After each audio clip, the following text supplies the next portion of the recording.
Fall tournaments are just about upon us, except in the UP, where tennis titles have already been earned, and Anna Tracy talks about the impact Title IX has had on her. I'm John Ross, and this is This Week in High School Sports, powered by Michigan Student Aid. The very first team titles of the 2022-23 school year were won last week with the Upper Peninsula Girls Tennis Championships.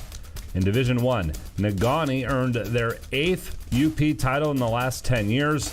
The Miners captured individual titles at number 3 and number 4 singles and at number 2 and number 3 doubles, using their depth to help deliver another trophy.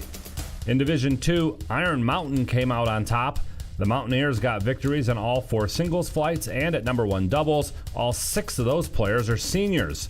It's Iron Mountain's first girls UP tennis title since 2008. Now that UP tennis is in the books, Lower Peninsula boys tennis and girls golf are next to host their championships. That's followed by cross country and boys soccer on November 5th, volleyball, 8-player football, and swimming and diving on November 19th. And we wrap things up on November 25th and 26th at Ford Field with the 11-player football finals. For more information, including brackets, results, and how to get tickets, please check out MHSAA.com. Game balls this week go to Kent City soccer players Jarrett Jaramillo and Dylan Sutton, who each scored twice in a 4-0 win over Newaygo. The win clinched a share of Kent City's first soccer league title in school history. Flushing tennis player Scott Maneri, he helped lead his team to a 5th straight Flint Metro League tennis title by taking first in number 1 singles. And Grand Ledge senior Sean Foster. Foster ran for 396 yards and 7 touchdowns, including a 75-yarder with 51 seconds left and a 56-49 win over DeWitt. Need money for college? You need My Student Aid.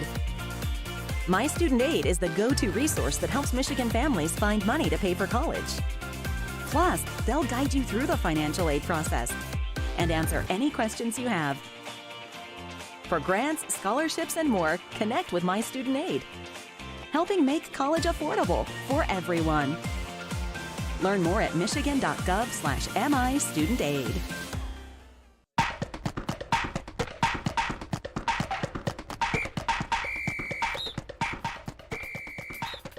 Our weekly Be the Referee feature takes a look at the fine art of officiating with the MHSAA's Sam Davis. What happens when the defense commits a penalty on an extra point try in overtime? First, the setup. Team A starts with the ball first and goal from the 10. On their very first play, they score a touchdown. The extra point is good, but the defense roughs the kicker. What are Team A's options? They can accept the penalty, move the ball closer to the goal line, and maybe go for 2, or they can take the results of the kick and have the penalty enforced when Team B takes over. Which means that instead of first and goal from the 10 with a chance to tie the game and send it into a second overtime, Team B would have first and goal from the 25. This costly penalty will certainly have an impact on the next possession, where Team B will need a touchdown. Thanks, Sam. Now more than ever, we need officials. If you are interested, go to the MHSAA website now to register. On June 23, 1972, Title IX was signed into law. In the 50 years since, millions of girls have participated in an MHSAA-sponsored sport, and that number continues to grow every year. We've celebrated their numerous contributions and achievements in a variety of ways the past year, and will continue to do so leading up to the 25th Annual Women in Sports Leadership Conference in October. Today, we highlight Anna Tracy. The recent Rockford Ram graduate was a standout gymnast who also participated in cross country and track and field. Tracy helped Rockford to the 2022 team gymnastics title and earned an all-around title in Division II. She's now studying human biology at Michigan State University.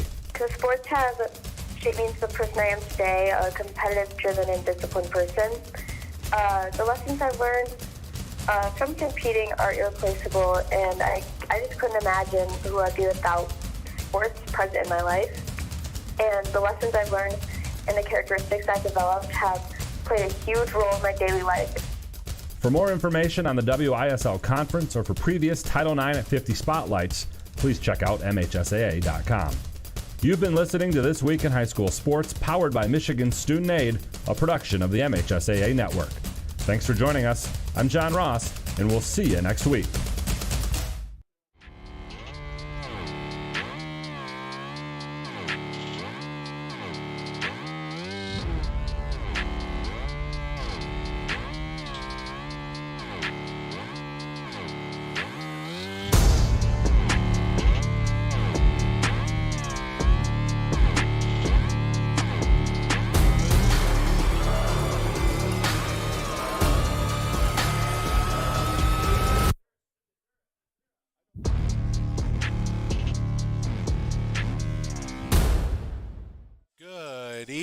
West Michigan football fans. It's that time of the week again. It's the Friday Night Lights right here on CatchMark SportsNet. It's the North Grove Brewers Game of the Week, and here are your hosts, John Russell and Cal VanSingel. Please, we're ready. And good evening, everyone. John Russell along with Cal VanSingel here for CatchMark SportsNet. It is our CatchMark SportsNet Game of the Week. West Michigan Conference battle between the North Muskegon Norsemen coming in at 3-0 in the conference, 5-1 overall, and Ravenna 4-0 in the conference, 5-1 overall. And like last week, we had, for all intents and purposes, the championship game for the West Michigan Conference Lakes 8. Lakes 8 championship. This is much the same for the West Michigan Conference Rivers Conference championship. Yeah, been looking forward to this game all week, just like last week, and we're hoping this week's game is maybe a little bit closer than last week's game. We would take that, would we not? I think we've had about 3 running clocks in a row, so we are due for a close game here tonight, and we don't care who wins, but man, we'd love a 35-28 shootout. That's for certain, wouldn't we? We're due for one of those, aren't we? Yes, we are. And beautiful night here. To tell you what, mid-October, early October, leaves are starting to change here. And this is Fred Jack Stadium, I believe this is called. Beautiful place to call a high school football game. Really looking forward to this game here tonight, John. We certainly are. We'll do some housekeeping here first of all. Talk to you about our sponsors who make this all possible. North Grove Brewers. They are our main sponsor, our game sponsor. Van Dyke Mortgage. Foundation Systems of Michigan, Durga Insurance Group, Green Ridge Realty, Chris Dykema and Sarah Reel, Big Stone Therapies, one of Cal's favorites. Oh, yeah. Grieve Law, also Scheid Heating, Cooling, and Plumbing, and Dave Dusenberry, Coldwell Banker. Those folks are doing the heavy lifting for us here today, and we do appreciate them. And please patronize those fine folks and tell them that you appreciate being able to watch these games on CatchMark and listen to these games on CatchMark SportsNet. You know, I've been thinking about when I go I want to make an appointment there at Big Stone, but I'm thinking I should take my wife. Yeah. And they can use the regular size stones on her. They have to go get the big ones out. Get for the me. dump truck for the you. dump right? truck, yeah. Back it up, and there we go. Also, shout-outs to our CatchMark crew. Second to none, Bill Mann, our executive producer, Jesse King, associate producer, Matt Tarquette, who's kind of our jack of all trades. He's down here with us, keeping us straight, and then he'll go down on the field and give you a lot of those field angle shots, field level shots, I should say. And then Trent Alpinar, he's up on the roof and also flies the drone. So if we get any of the drone pictures, that'll be thanks to Trent. And then Scott DeCamp, kind of coordinating this from the field, going to write some articles and keeping track of everything from the the end of it where you're doing the writing end of things. So yeah, we rolled in here. We got a special thanks to Cody Liverance tonight because we come rolling in. He sees us and he goes, "How do you like the prime parking spot?" Right. He backed up the little golf cart, and then he said, "John, would you like a ride?" Yeah. John, you're the king. He looked at me and goes, "You're the prince." Right. John, you're the king. Would you like a ride to the press box? Sure. So John gets a ride to the press box. We get the nice parking spot. Cody Leverance, thank you so much for taking care of us here tonight. He does a great job. Yes, you got it. I was kind of concerned. I was saying, hey, they got the ramp. Can you just drive right up that ramp? And he said, I don't think we're going to be able to do that tonight. So maybe we'll do an Evel Knievel someday. There we go. You never know. Well, that's us going down the steps after the game usually because we sit for 3 hours and you got to get up and walk down the steps. Looks like Trent's flying the drone. Yeah. It's right up here, up to my right, about 12:30. There you go. So he gets the altitude on those on the drone, so he does a great job with that. And as Cal mentioned, looking forward to a good game. Other games around the area tonight: Ludington's at Whitehall, Fremont is at Montague, Oak Ridge and Orchard View were canceled because of Oak Ridge being able to field enough or not being able to field enough healthy players. And, of course, just coming back to have varsity football after last year. The hope is that this is just a one-game bump in the road, that they would get people back healthy to be able to finish off the season. So we certainly wish the best for Coach Rademacher and his crew over there. And as we all know, Oak Ridge more one of the harder hitting teams. Right. So you're coming off a game that was hard hitting. Right. You turn right back around and get hit harder even again. Sure. And next thing you know, you maybe have guys out for the season. So maybe better to take that week off versus cancel the last 3 weeks. But I'm sure Kerry Harger would have loved to have played tonight just to help keep his guys fresh. Yeah, and obviously it's so late to be able to kind of schedule some other kind of games. So, yeah, they have kind of a weird bye week in the middle of the high school football season. And if you're busted up and banged up, yeah, if you got a lot of guys probably banged don't up, mind it. Yeah, may not be all bad. Right. Hart is taking on Holton tonight. Hesperia at Mason County Central, and Shelby taking on Manistee. Hey, break up those Tigers. 2 wins in a row. They snapped a 21-game losing streak 2 weeks ago and won again last week. So Coach doing a great job. Coach Phil over there doing a great job. Has been a part of that program for a long, long time. Took it over. And it's good to see those kids finally getting rewarded for their hard work and sticking with it. So good on them, huh? Yeah, and you got 2 wins. You have 3 more to go. Imagine if they could pick up another 1 or 2. Sure. Might even be, they may not be in the playoff hunt, but just even be mentioned on the outskirts. Right. Snooze to you that always has that, teams looking in. Sometimes they'll have that. How great would that be to see Shelby again? Yeah. I seen Zoe Rodriguez Wednesday night over at Muskegon's practice, and he came through. And I had a great chat with him for a minute, and I said to him, Zoe, I was talking about you this week. He goes, I hope it was good. I said, yeah, I remember, because we were talking about weather games, and I went, well, Big John and I went to Ishpeming one weekend, and they 6 inches of snow on the field, and then the next weekend we were at Thornapple Kellogg, and one of the coldest games that we've ever called. He goes, right. Oh, I remember both of those well, and they were both cold. Yeah, they were a pleasure to watch. Shelby back in the day, and I guess kind of the jury's still out a little bit on if people kind of like this new setup or not. What I'm hearing from just kind of through the grapevine is, by and large, liking this new setup, and I'm thinking so. For the simple fact that now you have, look at games tonight, for instance, Shelby Manistee. You've got 2 teams that can get off the bus and feel like they're going to have a competitive game. Yeah. How about Hesperia and Mason County Central? Again, teams that have kind of struggled in the past, and if they got off the bus against some of the so-called upper echelon teams, that's just not fun, getting pounded week in and week out. Now you've got a chance to have a fair amount of your games, at least in my mind, a fair amount of your games like, hey, we can get off the bus and we can compete. And that's all you ask for. Hey, just give us a chance to kind of have a level playing field a little bit. Yep. Give us a chance, because, quite frankly, with the West Michigan Conference the way it was, you had your upper half, and then you really had kind of the lower half there. And, boy, when the upper half played the lower half, they were some pretty ugly games. And I just think that's going to help. We're talking about getting kids out for football or sports in general, and I'm sure that has an effect on your participation, as if you're going to be playing and know that you're going to get your rear end handed to you every week. Yeah. Maybe you're not so eager to go out there and put in the work, but if you got a chance, a legitimate chance for at least half of your games or a few of your games to get out there and compete, you might be able to actually build your program up a little bit better. Absolutely, and then here's another point. This is another reason why I think it's split here. The WMC added the other teams. You take a look here at North Muskegon with 320 students and Ravenna at 326. Right. Only six students separate these 2 teams here. Yep. A level playing field. Sure. Right? Now, okay, let's take a look at Whitehall. 627 students. Oak Ridge, 577.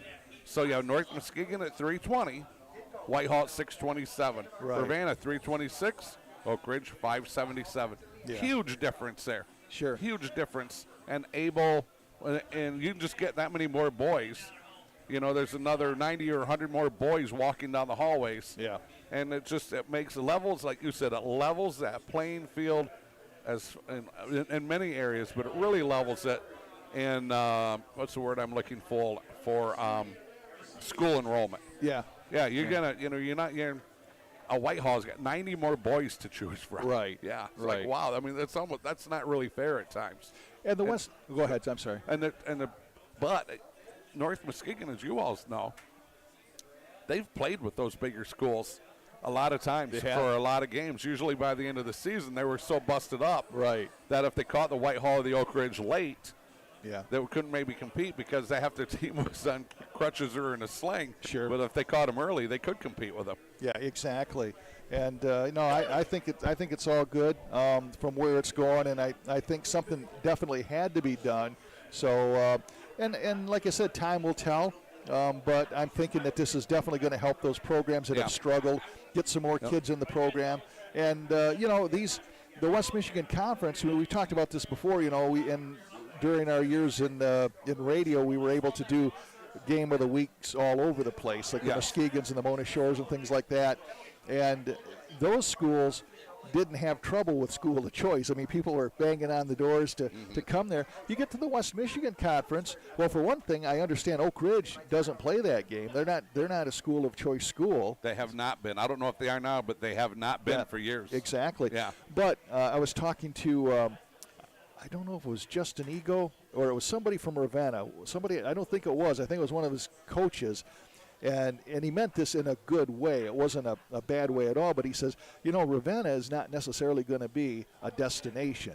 You know what I mean? It's not like you're gonna have a kid, come over from Mona Shores to play at Ravenna necessarily. It could happen. I mean, there's nothing wrong with it. But so in other words, what he was trying to say and what he did say is basically with these smaller schools, you're pretty much the hand that you're dealt.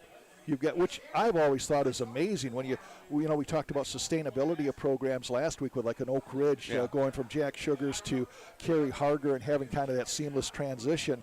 With that in mind, you have what you have to be able to keep those teams competitive, and the smaller schools especially. And we have two schools out here today that, again, smaller schools. Mm-hmm. Ravenna had, after Dusty left, had some rough years there. But, all things considered, they worked their way back. Coach Samuels was here, got them back. Justin's doing a great job with these guys. And you don't have a lot of bodies. You can't have anybody hurt. You have to play healthy. But, again, two schools here, small numbers for the most part, but able to compete. It speaks volumes for these programs. Oh, it certainly does, and it's great to see Ravenna relevant again too. I mean, with Dusty was there, good, great 4 state titles. There's a lot of years he didn't win the West Michigan Conference, but he won a state title. Right. I mean, that's how talented and how tough that West Michigan Conference was. Plus, they were split into different divisions, which really helped them. But great to see Ravenna back once again, relevant. And I tell you what, Justin Ego here, in just his second year now, he watches it. I think there's another team that's on the rise, and they're going to just continue to get better and better. Justin's under that Shane Fairfield tree. Mm-hmm. Shane's now starting to get guys who are out there starting to become head coaches. Shane learned from Tony. Mm-hmm. So, I mean, it just set those trees, coaching trees. And, Tony's up there at the top. And you see you got Shane, you got Koziak, probably a couple coaches in the Grand Rapids area. So, it just keeps filtering down. Now you got a younger Justin Ego who comes in, takes the Ravenna program over, and I think is going to do great things with it. Yeah, Shane was with, Justin was with Shane right for the longest time, almost right from the start, over in Holton when Shane took over that program, and then they moved over to Muskegon as assistant coaches, and then when Shane took the head coaching job, Justin was with him there. So Justin has that unique perspective. He's a Catholic Central kid.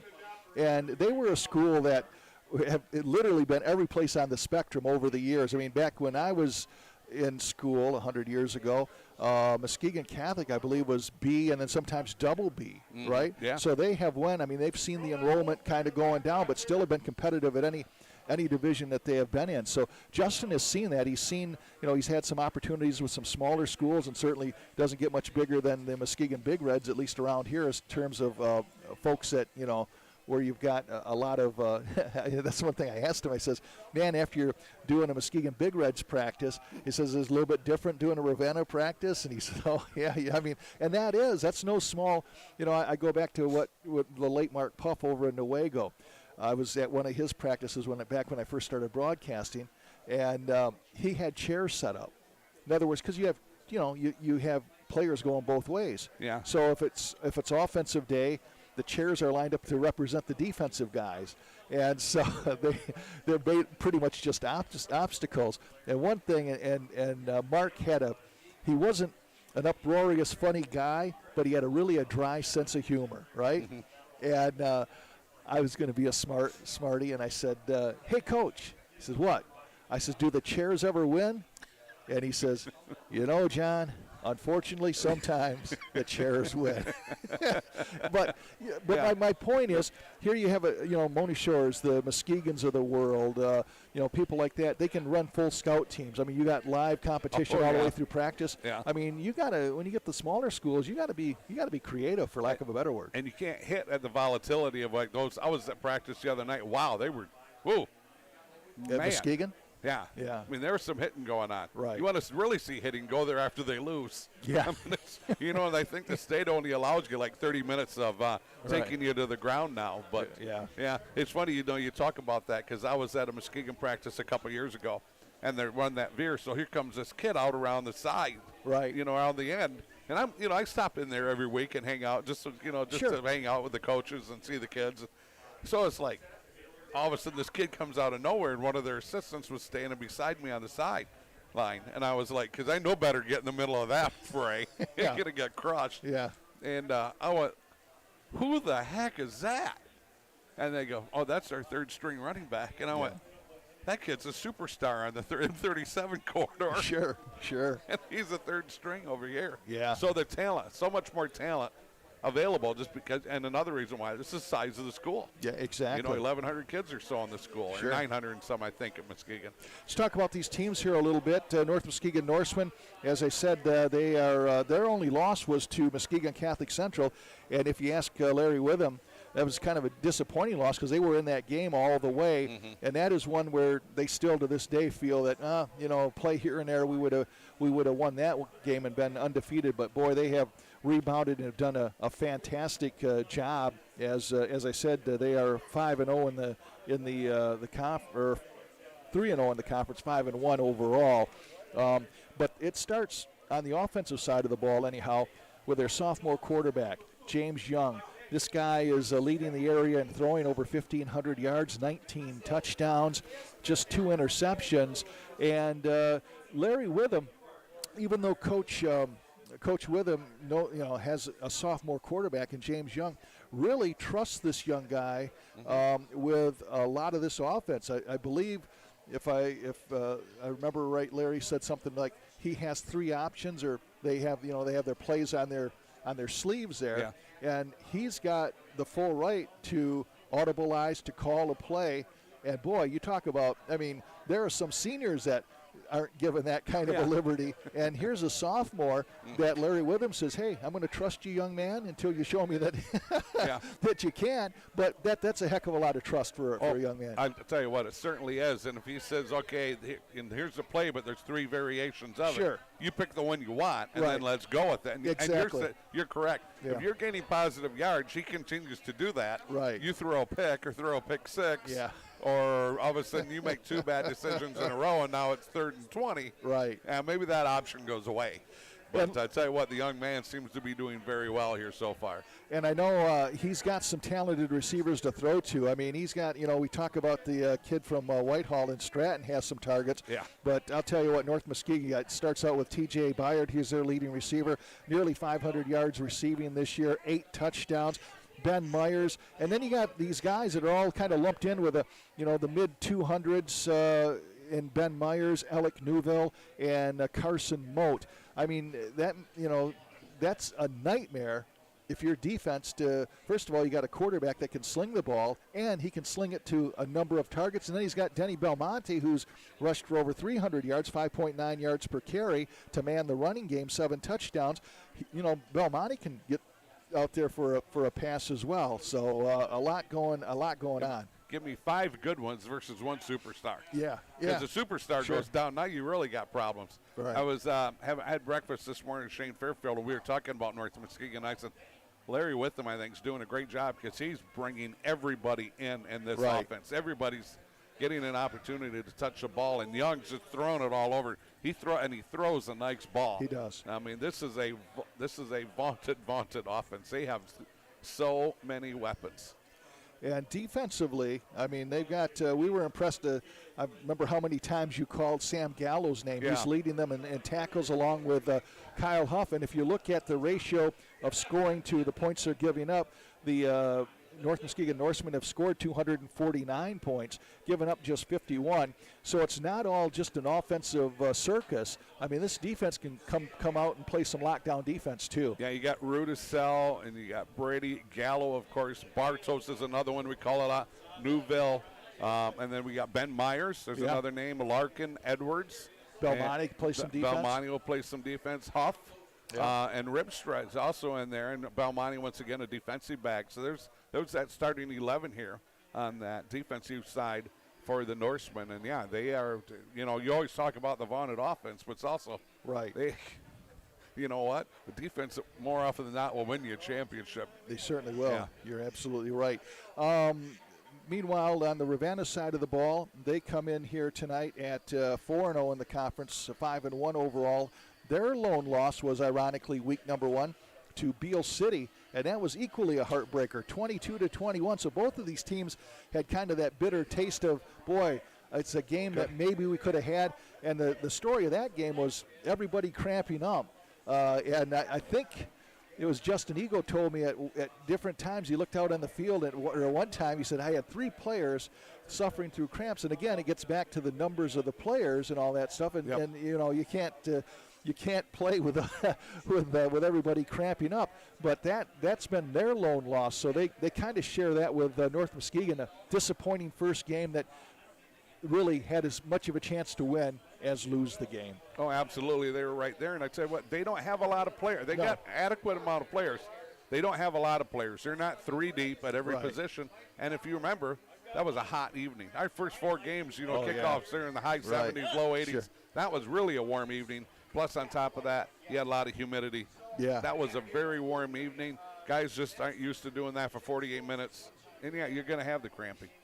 It is that. Take a look at that defense here for Ravenna. Shulo, there's 4 Shulos out there. Right, yeah. Carter Shulo. Then you got Braden Frey, Juan Castro, Nash Hoffman, Drew Mabrito, Derek Finley, Nathan Kooyman, Caleb Forsythe, Chase Thomas, Hunter Hogan, and Blake Homily. Hunter Hogan, I know you're going to talk about him in a minute on the offensive side there a little bit.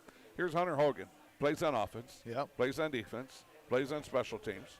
Okay. Sells popcorn at halftime and takes tickets from the parking lot. Sure. That's what that kid, he does it all for Ravenna. Yeah, Hunter Hogan, he's thrown for 631 yards, 4 touchdowns. He's rushed for 576 yards. Yeah. It's hard not to make it look like it's a one-man team. I mean, he's got the statistics, and he leads the team in tackling.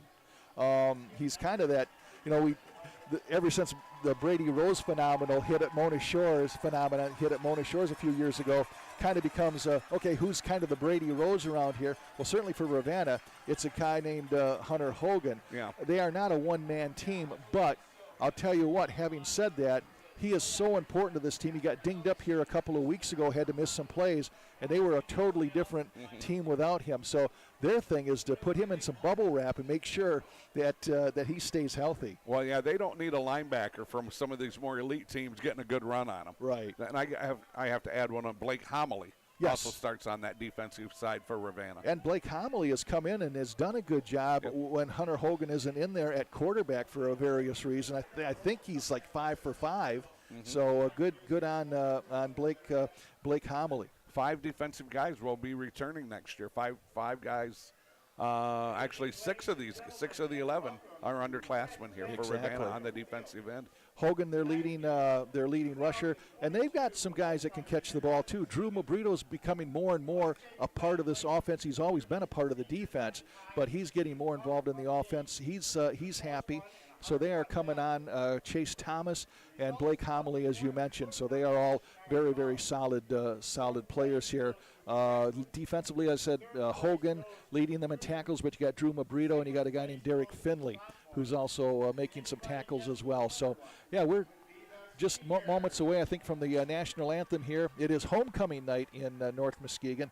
And very special mention, I think CatchMark did a great job with a little tribute to Keegan Swan, a gentleman that we had on our program here. You had an opportunity to interview him, and boy, coming back from leukemia, boy, what a great story, huh? I tell you what, I took a little walk here a little bit, stretched my legs a little bit ago, and I seen him down there. got to talk to him for about a minute. He's ready to go. Tell you what, he looks good. And you see some of the players over here on the Ravenna side have the orange shirts on underneath, and that's for Keegan also. All right, looks like we're getting set for the national anthem, so we'll take it down on the field, and we'll be back for the start of this one, North Muskegon and Ravenna here at Fred Jacks Memorial Field.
Great job, as always, with the national anthem, a little a cappella national anthem. It's fantastic to see some talented young folks doing that as well. You know, there's a middle school and high school choir. Some of those kids are middle school kids. Wow. There's close to 100 kids out there. They do a that fantastic is job, amazing. don't they? Yeah, they were phenomenal. Exactly. So, yeah, again, kudos to Keegan Swan and his teammates, so it's great to see him back playing again. So, Cal, what do you think as you look out there as we're getting set for this this matchup between North Muskegon and Ravenna? All intents and purposes, again, probably the championship for the West Michigan Conference Rivers Division. Defense wins championships, John, and also fundamental football wins it, and also not turning the ball over. And then look for Ravenna, maybe possibly, to like what I like to call playing offense and defense. If they can get some drives going, long 5, 6, 7 minute drives, right, leave this high octane offense on the sideline for North Muskegon, that could play right into Ravenna's hands, and they could stick around longer than North Muskegon wants them to. I think the Norsemen want to jump on them early and take any doubt away. Ravenna's going, you know what, we need a 6-minute drive, and they're going to get, and no, they're not going to get the ball to start out. They'll get it at halftime. But Ravenna wants to get a stop right away, and they get a 6-minute drive and get a score, and get feeling good about themselves. Yeah, exactly. It's like you say, playing defense and offense at the same time. Dictate the tempo, not unlike basketball. We always talk about that, teams that want to dictate maybe the tempo of a game. If you're going against a bunch of rabbits, maybe you want to kind of slow it down. And that's not unlike what probably Ravenna is going to try to do here this evening. Now, will they be successful at it? It remains to be seen here in about 2-3 hours. So we'll see how that all works out. Hey, we want to send a special thank you because all the media in the world is here. I want to send a special thank you to Athletic Director Jeff Cook, Cody Liverance, and the staff in here for fitting us all in. We appreciate that. Kickoff, and North Muskegon has it back at the 10-yard line all the way up to the 20, 21-yard line. It's going to be Talon Thompson, and Thompson gets it across the 20, 25 to about the 27-yard line. And stop there, number 2, Denny Belmonte. I'm sorry, nope, wrong team. Get the right roster in front of me. Homily in there to make that stop defensively. Just talked about Blake Homily, and just like that, 11:54 left in this first quarter. Just underway here. 1st and 10 at the 27 of the Norse. I missed it by a second. It's usually 11:55. It is almost all the time. 11:55. Talked about that last week. Yep. Late addition to the lineup here. This is Drew Bartos coming in kind of late. Now he gets set. Young at quarterback for four guys in that backfield. Yep. James Young, just a sophomore, and he is going to hand off to Belmonte. Belmonte's got a seamer on the left side. He's got a first down and more as he fights his way across the 45 to about the 47-yard line. And this team that's been known to pass, and everybody's thinking it's going to be a pass, they change it up with a great run by Belmonte. Yeah, and on that stop, Mabrito, I tell you what, doing a nice job with a big hole on the offensive side over there for North Muskegon. That offensive line of Bridgeford, Corbett, Gallo, McNally, and Rudisell. First and 10 at the 47, already almost up to midfield. Young out of the shotgun, got a single setback. And again, it's a handoff up the middle, and this one's not going to go nearly as far. A fumble, and Ravenna says they have it, and Ravenna is going to, let's see. Yes. Wow. Took a long time to decide, did it not? But Ravenna winds up having, we have an injured North Muskegon Norseman. But Ravenna has the ball at the, looks to be the 47-yard line in North Muskegon territory. But right now, all of the attention is on the injured Norseman, who is on the field, and he is in some pain. I think it's Belmonte. Oh my gosh! I think. Do you see number 2 down there? You cannot quite see a number. Oh, I'm looking on the sidelines, and I don't see a 2. Right. And we know that's Belmonte. Boy, I'll tell you what. Yeah, it is Belmonte. Yeah, and he's pounding the turf, so he knows that this is not a good injury, as if there's such a thing. And of course, he lost him and James Young in the same game last year against, wasn't it Ravenna? Against Ravenna. Yeah. And Belmonte, after a great 15-yard run, got hit here, and he is still being attended to on the field with 11:18 left here in this first quarter. So we'll see what happens there. But they're taking a look at his left knee. Oh, that is not good. I'd like to take a look here at the offensive starters for Ravenna. We want to do that. Sure. So the line's going to be Carter Shulo, Caden Caniff, Landon Gorbig, Nash Hoffman, and Wyatt Young. The slot's going to be Chase Thomas. Running back's going to be Nathan Kooiman. Quarterback, of course, is Hunter Hogan. The wideouts, wide receivers, are Derek Finley, Drew Mabrito, and Blake Homily as the slot guy here tonight, offensively here for Ravenna.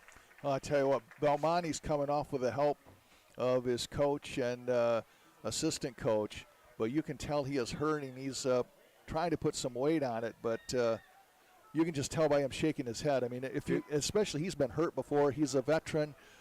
He knows what that's like. He knows that the situation doesn't look like it's real good right now. It doesn't look like he's going to be hopping back right in there anytime soon. No, from a guy that's on his 3rd ACL. Yeah. I kind of remember those days when you tear them, and that's how you kind of act when that happens. Yeah, and he is heartbroken right now, so he knows that this is more than just a. Let's hope it's a sprain, and he'll be okay. You bet. Good thoughts there. Hunter Hogan on the quarterback draw as he gets it up close to the 45-yard line. He's going to gain about 3 yards, so it'll be second down at about 7 with 11:08 left here in this first quarter. First and 10.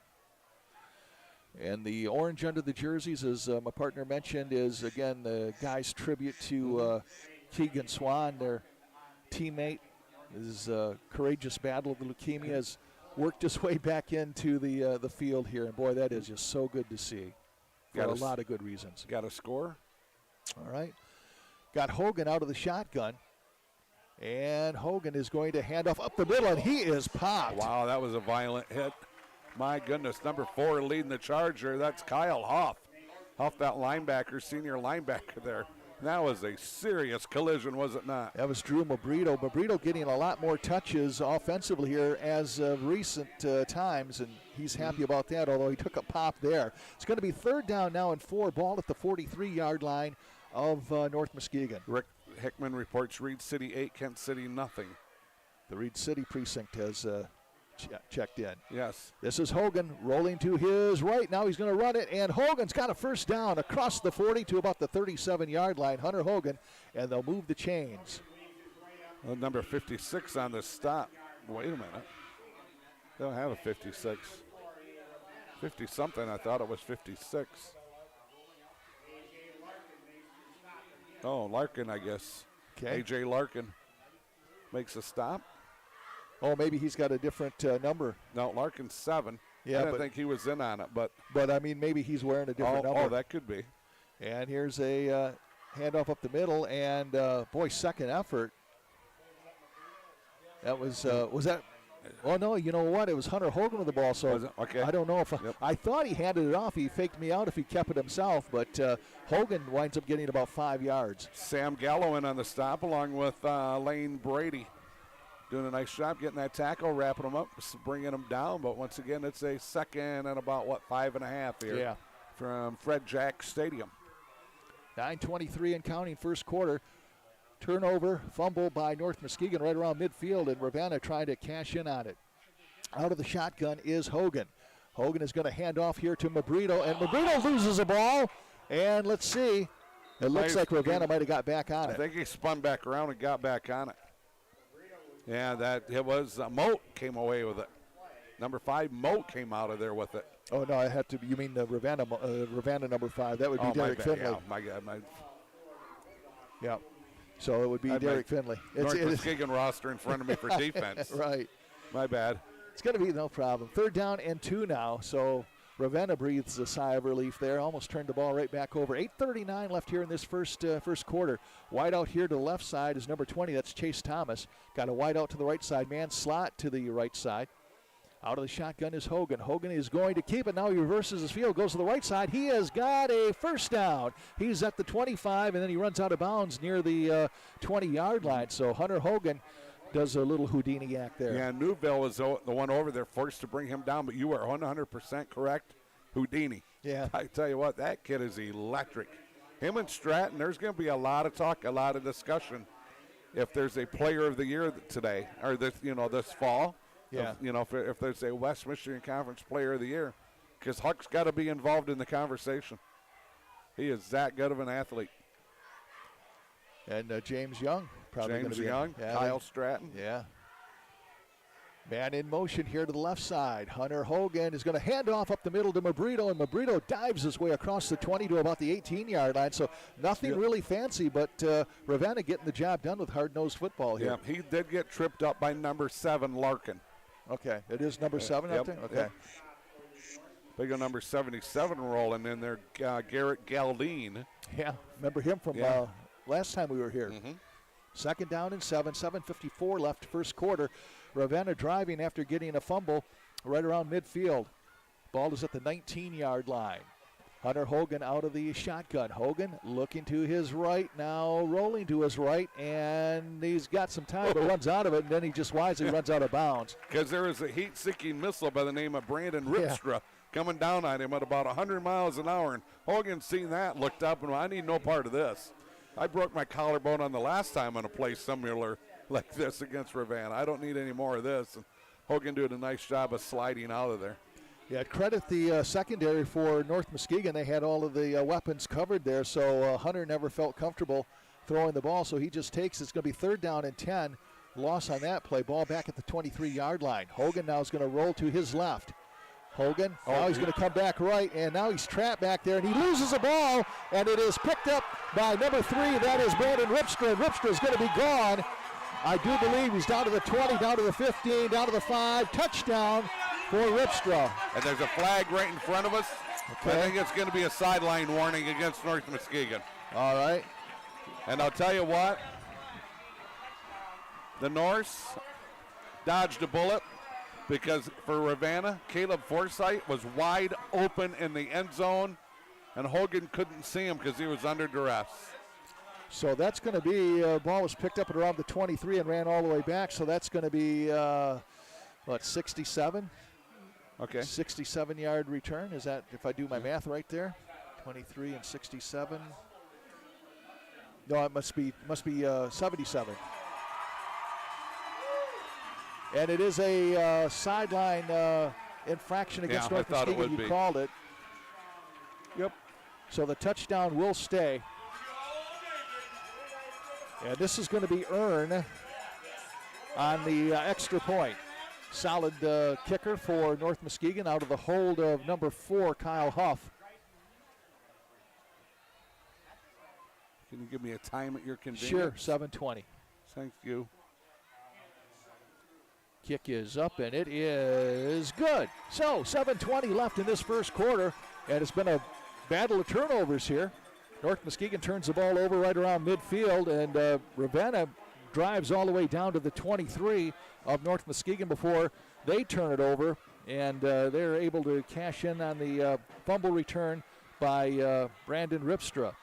So they lead 7-0 with 7:20 left here in this first quarter. Want to thank one of our great sponsors here, Dave Dusenberry. Honest, hardworking, and dependable. He truly cares about the community. Reese Puffer graduate and a Marine. Don't want to mess with Dave Dusenberry, that's for I sure. did not know he was a Marine. Yeah. Does a lot of charity work as well, and he is there at Caldwell Banker when that time comes that you need to talk loans and things like that. Give him a call, 231-670-6253. All right, scores for you from Rick Hickman. Okay. Mona Shores 7, Zeeland East nothing. That's going to be one-sided today. Possibly, yep. Reed City 16, Kent City nothing.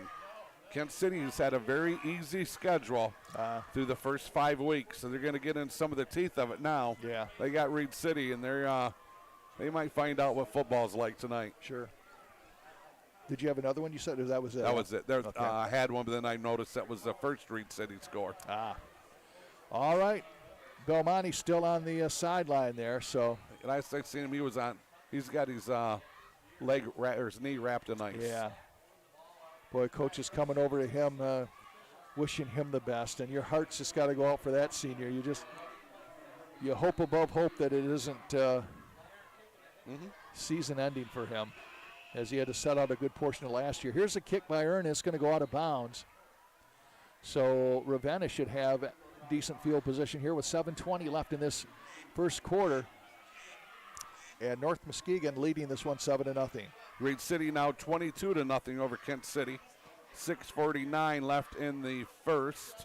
Long night. Yep, and I got a text from Officer JV. I cannot get my internet to work, but man, I love you guys. Homecoming here in Grant. It's crazy. Keep you posted on the scores. All right, thanks, JV. Appreciate that. Yep. You know, a lot of schools, they're going to make them re-kick. Oh, they are. Yeah, a lot of schools just take it at the 35-yard line. I already wrote it down. They can't do that. Well, maybe you ought to go work your way down there and tell them that no, I'm good. Cal VanSingel said. I'm good. I'm good right here. Nice and comfy. I'm out of the wind. I'm hanging out with you, and I get the boys up top. Right. I'm good. Boy, I feel sorry for the crew up top. Appreciate CatchMark you crew. guys. Yeah, you betcha. Are you frozen up there yet? It is. Yeah, I'm sure they are. They're like the postman through sleet, snow. Yeah. CatchMark Sports must go on. Well, Ern will try the kickoff again here. I'm surprised because, 1st and 10 on the 35 is not a bad gig. But yeah. Puts his foot in. It's a little squibber. Gets past Mabrito, gets past Thomas, and it is picked up by who else? Hunter Hogan. Yeah. And Hogan gets it up to about the 36-yard line. It will be 1st and 10 for Ravenna at their own 36 with 7:18 left in this first quarter. So that took 2 seconds and 1 yard. Yeah. That's about what happened there. All right, so the Norsemen are going to be on defense. Get my papers correct. So next week, North Muskegon will be taking on Holton, and Oak Ridge takes on Ravenna. That, I believe, is going to be our CatchMark game of the week. Yep, got a score from Officer JV. Central Montcalm 14, Grant nothing. It's a way to be rude on a homecoming night in Grant. Handoff. This is Thomas. Jet sweep around the right side. He's up to the 40-yard line, so it's going to be 2nd down and about 6 yards to go for a 1st down. Chase Thomas, the junior, slot receiver on the carry there. And we have Ben Myers and also Lane Brady in on the stop. Lane Brady Lane. That's one of those you glance at. It can go either way. Yeah. 2nd down, 6 yards to go. Gain of 4 for Thomas. 6:49 first quarter, 7-0. North Muskegon cashes in on a Ravenna turnover. Fumble recovery by Brandon Ripstra. Out of the shotgun is Hogan. Hogan now is going to keep it. Quarterback draw. Loses his footing, and he does stay up somehow, but he's not going to gain anything. He's going to do well to keep it 2nd and 6. Well, I tell you what, they're hitting out there. 65 and 32. 32 is Drew Bartos. 65 is Sam Gallo. They're hitting. Whoa, right. Man, are they hitting. Yeah, that game next week will not be a conference game. It's going to be one of those crossover because obviously Ravenna is in the Rivers Conference and Oak Ridge is in the Lakes Conference. So, but they do get a chance to keep that rivalry alive, and that's good to see. I think it is also. Back to Pat. Oh, here comes the rush. This is Hogan just firing it, and it is, almost picked off. Great coverage there. Number 8. That's going to be Ben Myers. Yep. That's way over on the other side, so sometimes the binoculars come in handy. Yeah. So it's going to be fourth down and about 5 yards to go. Boy, Hogan had plenty of time, and then he looked over on that And left side, and he didn't. Yeah, he had time until he didn't. That's how you say that, right? Yeah, all of a sudden, great rush came in there to hassle him. All right. It is a cool night. We're getting into that season where it's apple cider weather, right? Oh, yeah. Donuts. Fresh donuts. Hunter Hogan will be back to punt. Back deep for North Muskegon will be number 12. That'll be Alec Newville. And, we have a flag. It wouldn't be delay a game already, would it? Jersey. Yeah, it is delay a game. Wow, that was quick. Didn't you think? Oh, look there's 0 on the clock. Yeah, we got a clock down there. We're not used to that. No. But didn't you think that was quick? Thought it was quick, yeah. Huh. Okay. All right, Hogan, they almost snap. They do snap it over his head. Now Hogan picks it up, and let's see if he can he gets a kickoff. Great job for Hogan. And it's going to hit inside North Muskegon's territory, and it's going to go to about the 34-yard line. So, boy, give Hunter Hogan credit for keeping his composure there. Ball snapped over his head, was able to get a punt off, and 5:43 left here in the first quarter. Thank you. 7-0. North Muskegon on top, and they'll have excellent field position as they will start this drive at their own 34-yard line. All right, so I need to find the Ravenna defensive paper, which is right here. Yeah, Belmonte just sitting out. He's just sitting on the bleachers. Everybody coming in to check on him. That is tough. Back to pass goes Young. And now he feels the heat, and he's being chased, and he gets away from his chase. Number 54 was all over him, Nash Hoffman. Yeah, Hoffman doing a nice job, that sophomore defensive end. Boy, just about caught him and ran him down from behind. Larry Mansfield reporting Fremont versus Montague tied at 0 after the end of the first quarter. Montague has a drive going in the Fremont territory. Okay. Yeah, what's that? That's homecoming night in Montague. Montague trying to stave off, a 3-game losing streak? Yeah, and So, an interesting battle there. All right, it's going to be 2nd down and 10. That's what Ravenna is going to try to do, is try to get some pressure on Young. They don't want him to feel comfortable back there. 5:34 left. I don't think he felt real comfortable the last time back there. It's like, I'm getting out of here. 2 wideouts to either side, empty backfield. Belmonte along the sidelines with what looks like an injured knee. Little swing out pass over here to the right side. Oh, man, high tackle there. That was a pass over to number 20. That is Tristan Thomas. And the linebacker, Drew Mabrito, came in or hit him hard. Couldn't wrap him up, though. But then here comes Homily, that junior defensive back. He wrapped him up and brought him down. This boy's going to set up, a 3rd and 11 and a half. Yeah. 5:09 left, so Ravenna playing some tough defense here. They know they can't let this Norse team just score at will, and they can.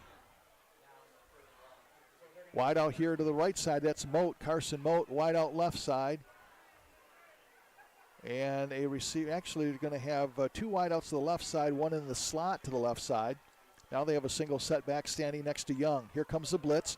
And back to pass is Young. Little dump off pass. It's tipped and it's going to be incomplete. Almost getting a chance at an interception. There was number 72, Braden Fry.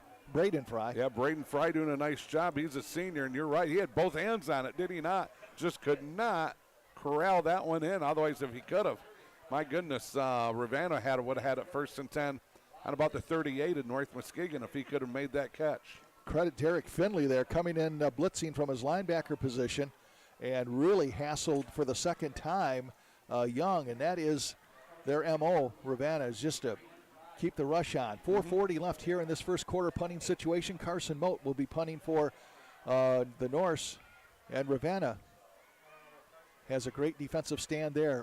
He kicks it straight in the air. And now it's going to make matters worse. It's going to take a bad bounce for North Muskegon, but it is going to come out right around the 35-yard line. That was brutal. Yeah. Zeeland West 14, Puffer nothing. That's about as bad as it gets without getting blocked, right? Reed City 30, Kent City nothing. 2:47 in the first. Man, I was afraid of that. My good friend Rick Seibel. Kent City better have the bus warmed up, huh? Yeah. Man. Wow. So 1st and 10 on the 30. Time, please, sir. You have 4:32 left, first quarter. All right, let's see if Ravenna can get something going here. They're going to have Caleb Forsythe lined up wide to the left side. They got number 20, that is Chase Thomas, also over here to the left side. A couple of wideouts to the right side. Keeper by Hunter Hogan, and Hogan gets what he can, maybe a yard or two. How about Sam Gallo, that senior defensive end, wrapping him up, bringing him down, came around a block, fought it off, caught him right when he got to the lane, caught him from behind and spun him right down for a gain of about 1. I didn't even know if he was even going to get that much. That was a great solo tackle, great play by Sam Gallo. A.J. Larkin also around there to add support too. Lurking around. He's been a big part of their defense early. He has been. 2nd down and 8, 3:59 left here in this first quarter. Got one of the linemen with the yellow shoes, and every time I see him, I'm thinking there's a flag down on the field. Oh, okay, yeah, back that to would pass. happen. Goes Hunter Hogan. Hogan now is just running for his life and maybe falls forward for a yard. Slips, and it's going to be 3rd down now and about 7 yards to go. 54 is down. Uh-oh. Don't pick him up. Don't pick him up. That's Nash Hoffman. Yeah, I thought I'd seen him buckle kind of a little bit in that pile. Wow. This game is hard-hitting. This game is the hardest-hitting game I've seen this year. Boy, and they're looking at his leg, too. Oh, my goodness. Tri-County 6, Big Rapids nothing. While you're looking at those, I'll talk about Scheid Plumbing, Heating, and Cooling. Over 35 years of experience, their technicians provide honest personal service for you and your family, business or home. They value and trust you and want you to be one of their customers, obviously. They do fantastic work. Also fully licensed and insured to provide you with a complete peace of mind. They're located at 990 Industrial Park Drive in Whitehall, or give them a call, 231-894-9760. Montague scores first, 6-0. Montague over Fremont. 9:54 left to go in the second quarter. You know, Montague at 2-4 is in the playoff hunt.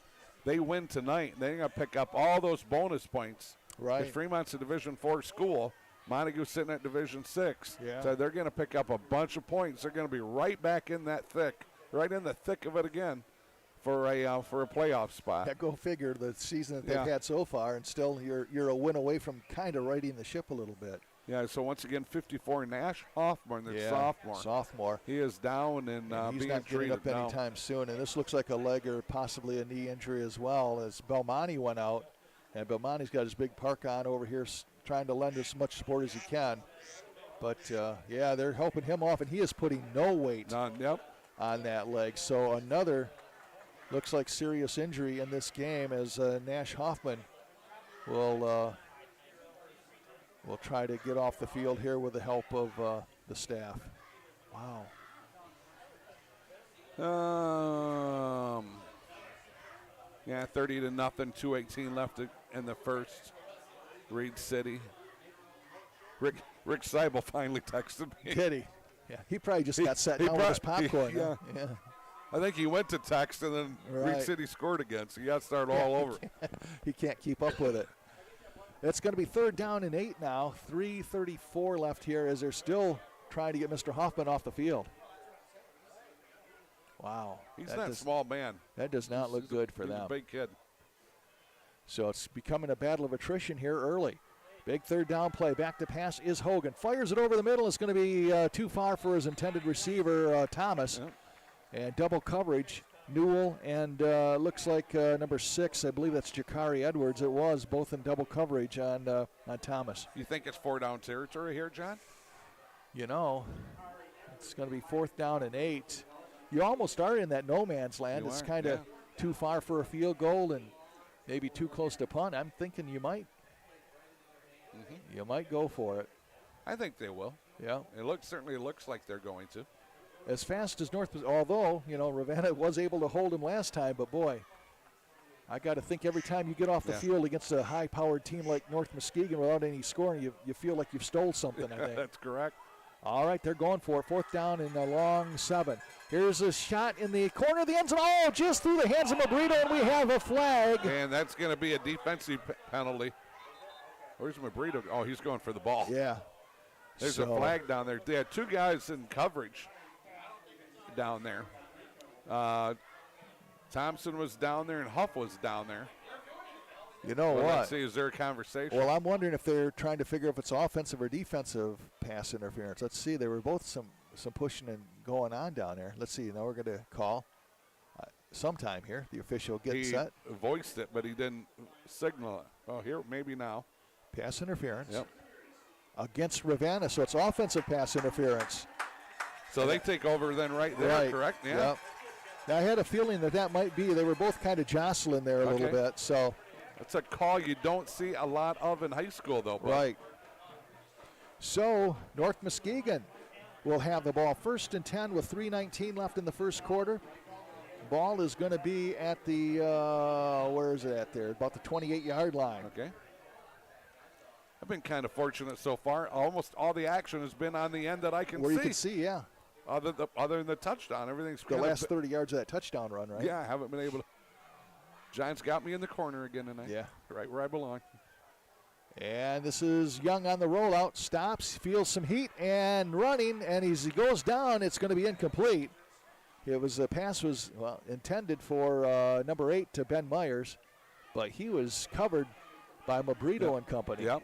Wyatt Young, junior defensive lineman, wraps him up and brings him down.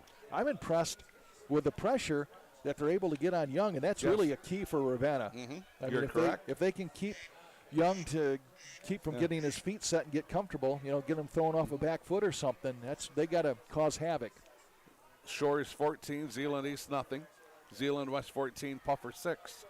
2nd and 10, out of the shotgun is Young, wide out to the left side, tight to the right side, and it is back to pass for Young. Looks to his left. Now he's going to roll that way. Now he's going to roll back right.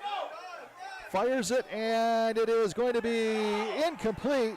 And they're going to have pass interference against Ravenna. It looks like the pass was intended for number 32, Drew Bartos. I tell you what, though, Mabrito, I thought, was going for the ball. Well, I think, you know why I think the calls, if it is against Ravenna? Why? I think it's because they didn't turn back for the ball. They were kind of looking right at, were kind of face guarding, so I think that's what they're going to call it. I seen Mabrito coming down like the line of scrimmage, and I thought he went for the pick. But no, they're going to call it on Ravenna. Okay, good call. I mean, they were right there to make it. Right. I seen, you know what I'm saying, Mabrito coming towards that sideline. I thought he's going to slide in and try to pick that. But I'm thinking that what the official saw was one of the defenders not even kind of looking back. And because there were 2 D-backs back there, and they caught the other one. Right. And I was looking at Mabrito. They got the other one is what happened. So 1st down play there for North Muskegon. The ball's going to be out to about the 44-yard line. Here comes the blitz again, or at least Ravenna showing it, and that's what they're trying to do. They're trying to rush Young. He's back to pass. Here comes the rush. Fires it. It's through the hands of number 12. That would be Alec Newell, the junior. I'll tell you what, they had like 7 or 8 guys up there. Number 9, Koeman, dropped out, went into coverage. But, man, you're right. Looked like they had the full-blown blitz coming on them, didn't they? I'll tell you, Ravenna is playing the y'all come defense. That's pretty much right. They know that they got to get him because, obviously, when you're blitzing people, you're keeping some of those gifted receivers open. So you gotta move post-haste. Yes, as you said earlier, you do not want him comfortable back there. You want to make him uncomfortable. And that's what they're doing. 2nd and 10, ball at the 43-yard line. 7-0, North Muskegon. 3 minutes, 1 second left in this first quarter. Young looks to his right, little swing pass to Newell. Newell dodges one man, and he's up to the 45-yard line, 46-yard line before he's caught there.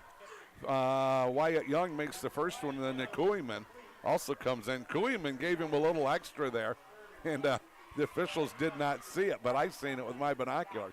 So what North Muskegon's trying to do now, realizing that they're not getting a lot of time to get the receivers downfield, they're looking for the quick dump-offs now to take advantage of the blitz. Dink and dunk. Right. Just that little quick pass, 5 yards at a time. Going to be 3rd down and 8, 2:25 left here in this first quarter. 7-0, North Muskegon. Ravenna trying to hold him in again, lining up all those guys, the all-come defense. Let's see if they come again. And now we have a flag down, and this could be too much time, I'm assuming. Yeah, the clock ran out. So that's going to back him up 5 more yards. The clock has runneth out. So Justin Ego says, hey, we're going to stack everybody up. We're going to go on an all-out gamble. Yep. We're going to send everybody but the kitchen sink after. We got to rush you enough so that you can't be comfortable. And knowing that there's a receiver open somewhere. Yeah. And you just got to gamble that you've hassled him enough that he's not going to be able to find the receiver. Did you hear my score earlier? And I said Zeeland West 14, Puffer 6. Really? Yep. Zeeland West. Zeeland West 14. Shillito's team. Yes, sir. Yeah, that's going to be a battle. Oh, here comes the blitz again. Oh, Young was able to elude it. That was Mabrito coming in. Now Young fires it, and it is, I believe it is caught. Is it caught? It caught, number 2. 12. That's going to be Newell. Newell has it for a first down. Somehow he comes away with it the far sideline. Boy, Mabrito almost had Young dead to rights, but Young was able to move enough to get away from him. He's a slippery little sophomore, is he not? Right. My goodness, I've seen him coming flying in there. I thought he was going to get him, and man, Young just doing a great job to elude him. And that's what we were talking about. Now, if you make that blitz and Mabrito gets him, that's the best of all worlds for Ravenna. But if you don't get him, you're leaving some folks open out there. It's a calculated risk. It's what Ravenna feels that they have to do, and I agree with it. I think that's exactly what they have to. Now they back off on the blitz. But here, a lineman got in there right away and hassled him. That was 76, Castro. Juan Castro. Wow. So that was a lineman got in there that time and hassled Young. So that was so they called the blitz off, and Castro is able to come in. Yeah. Have we got a flag down there? I'm thinking maybe there was, they're going to call it intentional grounding, because maybe there was nobody in there. I think it was, I think Hunter Hogan wanted intentional grounding. Okay. Yep, it's going to be 2nd down and 10. Boy, Castro got in there like he was shot out of a cannon, didn't he? Yes, he did. I got a score for you after this play. All right, 2nd and 10, ball at the 40-yard line of Ravenna. 1:20 left first quarter, 7-0 North Muskegon. Right now, it's a handoff up the middle, and they're going to gain about 4 or 5 yards up the middle. Trying to see who's on the bottom of the pile. Tristan Thomas on the carry. Yep. Want Castro again and company over there and on that stop. Montague scores again, 13-0. 5:36 left in the second quarter. Fremont's had 2 possessions on offense, both ending with interceptions. Thank you, Larry Mansfield, for the update. 3rd down and 6.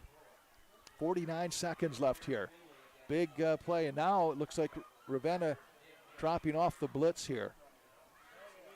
Going to try to cover some of those guys. Now they got one man blitzing. Pass over right side. It's caught and close to a first down. He might be just a little shy. Nice job by Blake Homily. That junior defensive back read that play perfectly, wrapped him up and brought him down, but it is about a yard short. That was T.J. Byard on the catch over there.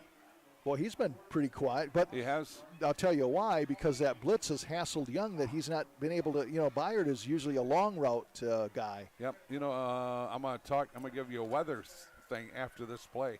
Uh-oh. That don't sound good. No, it's not big. Okay. But there's a little bit of weather moving in on us.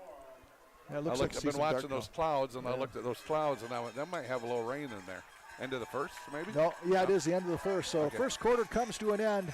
North Muskegon will be 4th and 1 when we come back. 7-0. North Muskegon leads the Ravenna Bulldogs. I got some scores real quick, if you don't mind. Sure. Fruitport, nothing.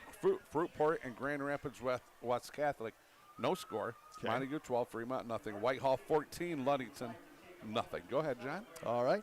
Want to mention Grieve Law PLC. They offer affordable legal services for estate planning, probate, and trust administration. Also, they are specialized in that unfortunate situation. If you have a divorce going on, they will help you with that situation.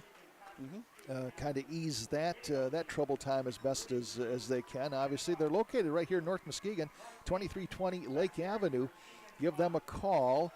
Contact them for a consultation, 231-571-0757. That's Grieve Law. Yep. North Muskegon has played 638 football games. Ravenna's played 631. Isn't that crazy how close they are? It is. And you know what? Somewhere I had this whole series written down here. Yeah, series 59 games. Ravenna leads it 30-29. Yes, yep, I had that also. Yeah. Reed City, 38. Kent City, nothing. Are they still in the first? That's probably early in the second, maybe now. Wow. All right, 4th and 1. North Muskegon going for it here. And now Ravenna stacking up like they're going to have the blitz coming. Back to pass is Young. Fires it, and it's caught by Byard. Byard's down to the 15, down to the 14-yard line. First down for the North Muskegon Norsemen. 11:56 left here in this first half. Homily and Hogan in on the stop defensively there for Ravenna, both doing a nice job of wrapping them up and bringing them down, but not before. He got to tell you what, he found a little bit of a seam right there, and Young delivers a nice pass to the wide receiver. So T.J. Byard getting into the game here a little bit. Their leading receiver. Young out of the shotgun. He's got Thomas in the backfield. And it's going to be a handoff to Thomas. Thomas is spun around. He's going to get more than he probably should have. I'll tell you what, it was Carter Shulo hanging on and saying, hey, I could use a little help, fellas. Yeah, Carter Shulo with the initial hit. Right. And, yeah, you're right. He did hang on. Actually spun him 360. And then the help came. Yeah. It's like, hey, I done my job, somebody. Come on. Yep. That 9:21 left to go in the second quarter. Wow. It's going to be 2nd down and 7. Ball is at, the 11-yard line of Ravenna. North Muskegon leading 7-0. Young out of the shotgun. Now he's going to have Ben Myers as a running back. 2 wides right, 2 wides left. And Young's going to roll to his left. Fires at corner of the end zone, and it is tipped away. You know, Hogan's got it.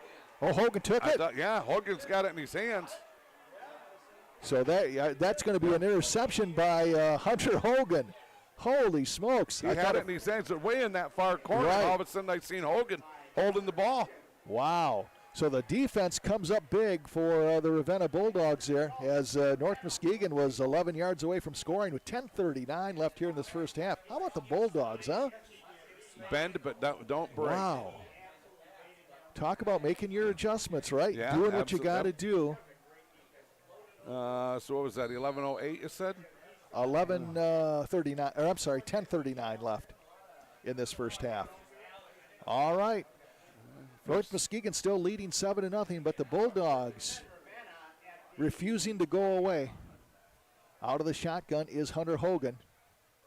And Hogan's going to keep it. Quarterback draw around the left side. He's got some running room, and he's up across the up across the 25 to about the 26-yard line. Ripstra's over there, and I think Rudisell also was lurking in that area. Got to be 2nd down and about 5 yards to go for a first. Ball at the 25, they'll call it. 10-20 and counting here in this first half. 7-0 North Muskegon.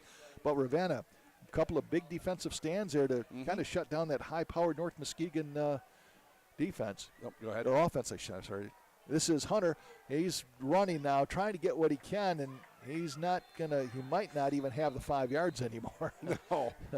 Boy. So that's some defense for North Muskegon. Yeah. Kudos to them, huh? Trying to get up off the very bottom of that pile. Big old number 65, and once again, that's Gallo. Rick Seibel texts me. 38-0, 9:21 left to go in the second quarter. We keep making fatal errors. Fatal. That's the first I've ever heard of a fatal error in a football game. If it was a prize fight, they might stop it. Yes. Huh? So out of that, Hunter was able to get 1 yard, believe it or not. Okay. So it's going to be 3rd down and 4, 9:25 and counting. Here comes a blitz look by North Muskegon now. It's a battle of the blitz. It's a keeper by Hogan. He's going to be short of the first down. He had to get to about the 31. He's at about the 29. Larkin makes the initial contact, and then Huff comes in to wrap him up and bring him down. Huff, a senior, and Larkin is a junior out here for the Norsemen. So 4th and 1? 4th and more like 2. 8:57 left. Boy, I'll tell you what, that's rolling the dice to go for it, isn't it? Yep. I mean, the game is 7-0. I mean, I understand. I mean, your defense has been able to kind of hold them twice. I know it was a bend and don't break situation last time. Man. Arlene reporting still no score in the Muskegon game with Wyoming. Still no score. That's Muskegon a bit of a surprise. I'm not sure what Wyoming has this year. We think we're going to get a timeout. Yeah, Justin Eagle wants to talk about it.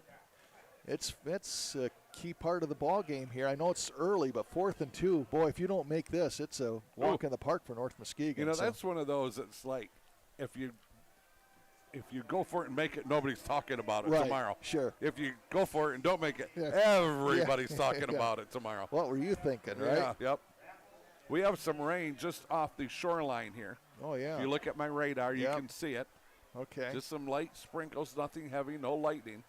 But then if you look at the clouds, that's right where it's at. Right. So we got some rain coming in the area. Yep. Now I'm really glad we're not on the roof. Yeah. Billy Mann and the crew up there says, "Oh man, go away." Yeah. Go away. They're blowing. They're blowing. Yeah. Right? They're blowing the clouds away. Still love us, Billy? All right. Shaking his head. Nope. 4th down. Oh yeah, stomping on the. You know what? They are acting like they're going to go for this unless he drops back to punt. That could happen too. Or hard count. Try to get him to jump. Yeah. Boy, this is big here. And they're going for it. And Hogan, I believe, kept it, and he is close. I think he's got he's got it, I think. Boy, talk about rolling the dice. They got the first down. Ravenna keeps the ball with 8:28 left. We want to welcome in Brent White. Oh, hello, Brent. Hey. Nice to see you, hear from you. Brent has a score. You're a big Red alma mater. You're a big Red alum. Muskegon 35, Wyoming nothing. Okay, middle of the second quarter. I was wondering about that. You feeling better? Yeah. You feeling better? Yeah, okay. that nothing to nothing. I thought that's unusual. Thank you, Brent. Appreciate that. Yep. And here's a jet sweep going wrong. Reversing his field is Thomas. Thomas is going to pick up some yardage here. He is all the way up to close to a first down. That went from about as bad as it could go around the right side. He reversed his field to the left side, and he has just about picked up a first down, unless he stepped out of bounds before that. Yeah, I tell you what, we're going, oh, no, no, no, and then all of a sudden, oh, yes, yes, yes. Here he comes back around the other way. Oh, we have a flag. Oh, we got a flag down. Holding against Ravenna. Okay. Happens sometimes when you're reversing your field and all of a sudden the linemen have to kind of. Yeah, you are asking them you're asking them to hold a block for a long time. And all of a sudden, guys that were coming right at him are now moving away from him too. So. And then they pull away. Then you reach up like you used to do, hang out the jersey a little bit. No one's going to see me. So that negates a nice run there by Chase Thomas. Chase Thomas was being chased there. Yeah. 1st and 22, back to the 20-yard line. Fortunately, it's still first down. Wide out right side is Mabrito. He's also got 2 wideouts to either side. Back to pass is Hunter Hogan. Hogan has some time, fires it. He's got Thomas. Thomas has it for a first down at the 45-yard line of North Muskegon as number 20, Chase Thomas, got through the secondary there and has a big pitch and catch from Hunter Hogan to Chase Thomas. How many defensive backs were there, John? 3. Yeah. And he got that he pass. He threaded the needle, what a great pass by Hogan, then a greater catch. 3 D-backs there, and they go for 30, 35 yards on that pass play. Nicely done by the Ravenna Bulldogs. I'll tell you just what. The way Justin Ego drew it up, right? I am just so happy we got ourselves a football game. So am I after the last 3 weeks. Oh, man. 1st and 10, ball at the 45-yard line. Again, North Muskegon showing blitz, handoff to Mabrito. Mabrito breaks through the line, and ball came a little bit loose, but he was down. So he's going to be out to about the 42-yard line of North Muskegon. So a sustained drive here by Ravenna. Bartos over there and Lane Brady, again, those 2 guys in on that stop defensively here for the Norsemen. It is the battle of blitzes here. Ravenna having to blitz here to feel that they have to hassle Young, and meanwhile North Muskegon not necessarily blitzing as often as Ravenna was, but strategically timed. Back to pass is Hogan. Hogan steps up, fires it, and it's going to be picked off. Intended for number 2, that was Blake Homily. Okay. And Talon Thompson, I believe, on the interception for North Muskegon, all the way down around the 10-yard line. So turnabout is fair play for the North Muskegon Norsemen as they're matching fumble for fumble and interception for interception. 6:26 left here in the first half. Can you give me a down where they're starting? It's going to be 1st and 10 from the 7-yard line. Okay, there we so go. that works out as good almost as like a punt. Yeah. Boy, I'll tell you what, old Hunter Hogan can throw that ball a bit, can't he? Yeah, he can. He has got a big arm. And it's going to be a sweep around here to the left side. That is going to be Tristan Thomas, I believe. And, whoa, he spun out of bounds quite hard. And he is, how much is he going to gain? He is going to gain about 3-4 yards. It's going to be 2nd down and 6. Bill O'Connell sent me a message here earlier. Yeah. He says, don't call the Norsemen the Vikings like I did last week. Oh, yeah. I went, LOL, okay, well, I'll try my best, but no guarantees. I said, you know me. He goes, apologize for me to the Norsemen fans for calling them the Vikings. Well, they do have the Viking wings on the helmet, so I can see where that comes in. So, Bill, I took care of it. What's going on? We do have a penalty, it looks like. Personal foul against Ravenna. Okay. Oh, a double. Okay, a personal foul against, so offsetting personal fouls. So. Okay, got a score. Okay. Arlene reporting Whitehall 21, Ludington nothing, end of the first quarter. Okay. Yeah, Thank you, Arlene. I'll tell you what, Whitehall is, they're not going to play anybody in our hemisphere close, I don't think. No, I think they're going to need to get out to they'll get in the the Grand playoffs. Rapids area before they're probably going to get tested. All right, it's going to stay. What is it going to do? It's going to be 1st and, well, here, where are we? Should just be a redo, isn't it? They got it 2nd and 7. Huh, okay. Okay. Young now is going to hand off around the right side. I believe that's going to be Tristan Thomas again. I can't see. Yeah, you're right. You won't be able to see it. Tristan's taken over the workload since Denny Belmonte went out with that knee injury, two plays into the game. I can sit here and check Facebook, though, see what's going on. Because I literally cannot see that corner. So it's going to be 3rd down and 4, 5:37 left. Yeah, Belmonte now has his pads off and everything. He's just got the crutches, so, yeah, that's not good. Out of the shotgun is Young. Fires it over here for Byard. Byard has it, and he's hit right away by Homily. And let's see where they're going to mark it over here. He's at the it's going to be just at the 1st down stick, so it'll be enough for a 1st down with 5:18 left. Tri-County 12, Big Rapids nothing. Okay. Fruitport 6, West Catholic nothing. Wow. West Catholic's got a good team this year, don't they? Yeah, they do, and they have an incredible running back. I'll tell you what, Fruitport, we've talked about Reese Puffer being kind of one of those surprise teams coming back with Cody Cater, but how about the job that Coach Smith's done with that Fruitport program, bringing it back, huh? Yeah. 1st and 10, ball at the 17-yard line. Young out of the shotgun, looks to his left, fires it. It's high, but it's flagged down there by Ben Myers. Not a whole lot as far as positive yardage there, but it's going to be 2nd down, and that was a lot for a yard. Yeah. 2nd down and 9. Larry Mansfield reporting it's halftime in Montague. Montague 13-0 over his Fremont Packers. Again, a halftime homecoming going on over there in Montague. My granddaughter, Addison Pranger, on homecoming court. Oh, wow. As a freshman. Good for her. 2nd and 9 now, 4:25 left. I can start to see. Young directing traffic. Fires it over to the right side. I believe Byard loses a ball. That's going to be probably incomplete. That's not Byard. I don't think that was Newell, I believe. He had it right in his hands. Yeah. I think might have got punched out of there. Yeah. That was to the point, like I was at 35, I could start to watch the game again. Yes.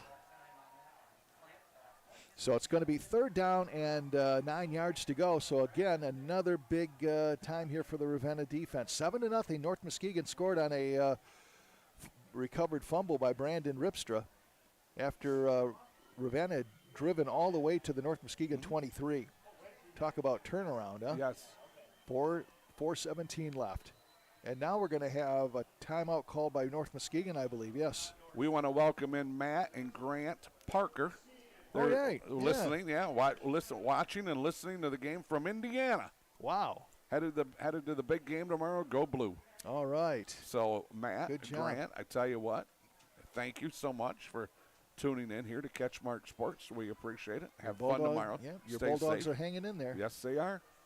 Yeah, they've been a big part of the Bulldog program for a long, long time. Want to thank our sponsors. I am up to no good. I'm up to Big Stone Therapies. Big Stone Therapy is dedicated to providing excellence in rehabilitation services by optimizing health and function for families and business within their communities through caring hands-on healing. How about that? Hands-on healing therapies. That's pretty good, isn't it? 9219 Water Street, Montague. Give them a call, 231-893-6655. I am. I'm going to take my wife there. The two of us can walk in together. Okay. Is this your? There, I look at my wife. Is this your father? Yeah. Just hope they don't say, "Is this your grandfather?" Yeah, amen to that. Third down, 9 yards to go. 4:17 left in this one. We got to get like 10 more yards than I can see. And let's see. It looks like again Ravenna stacking up, showing blitz. Let's see if they follow through with it. Nope, backing off a little bit. Young fires over right side. It is caught, and shedding a tackle over there is Moat. Moat's going to be tripped up. Nice tackle by Mabrito to save a first down. Moat did well to get past his first encounter, but a shoestring tackle by Mabrito, so it's going to be 4th and 1. So now Coach Witham's got a decision to make. I tell you what, Mabrito's his shoulders aren't square. That right shoulder's dropped down. So I don't know if that's just the way he's walking. If he No, I think he hurt himself. Yeah, he looks like he's got like a bit of a stinger, doesn't it? Yeah, that's what I thought. Yeah, he is trying to get himself feeling better. 4th and 1, 3:37 and counting. I'm going to look for North Muskegon to call another timeout here, I believe. Okay. That's what I'm thinking. They want to talk this one over. It's kind of the same decision that Coach Ego and his staff had over here on the other side of the field. Remember that they decided to go for it. Yeah. But you don't make it. You've got an awful short field for a talented offensive team either way here. So yes, sir. Obviously it is something you want to talk about with 3:27 left in this first half and North Muskegon up 7-0. Yeah, Mabrito still now takes his helmet off, and he's trying to kind of work that shoulder out a little bit. Boy, they can ill afford to lose. Well, like schools this size, you can ill afford to lose anybody. You've already lost Belmonte for North Muskegon and Huffman for Ravenna. He went out with what looked like to be a pretty serious leg injury as well. Yeah, this isn't the pros. You don't have the IR, or you don't have the taxi squad or the practice squad. I mean, you got what you got, So kudos to these schools for being able to field teams, At the beginning of the game, we had the taxi squad. Yeah. That was Cody delivering you, that was a.k.a. the king. Right, yeah, right. You roll out of my truck, and he goes, we got the king and the prince. Right, yeah. Thanks, Cody. Love you, buddy. Couple scores. Whitehall 21-0 over Ludington. Tri-County 12, Big Rapids nothing. Reed City still 38-0 over Kent City. Montague 12, Fremont nothing. That's at halftime. Zeeland West 14, Puffer 6, Shores 14, Zeeland East nothing. Tri-County 6, Big Rapids nothing. Reed City's pummeling Kent City to the tune it's fatal. Yeah. Rick Seibo reports it's fatal. We're making fatal decisions. Right. They measured, and it looks like they're longer now than they were when I saw the down box over there. It looked like it was just like inches. It's almost a full yard. Yeah, they're going to punt this. I thought by the down marker it was like inches, but it's more like a yard that they're short. Oh, they're going to direct snap it to Ben Myers, and it's got a first down. Ben Myers at midfield. He might be going all the way. One man to beat. He's down to the 20, down to the 10, down to the 5, and a direct snap to Ben Myers. They were calling it up here in the press box, and that is going to be from the 29. It's going to be a 71-yard run for Ben Myers. Wow, direct snap. There's a gutsy call, huh? Yes. What's the time on that, please? 3:15. So North Muskegon now up 13-0 with 3:15 left in this first half.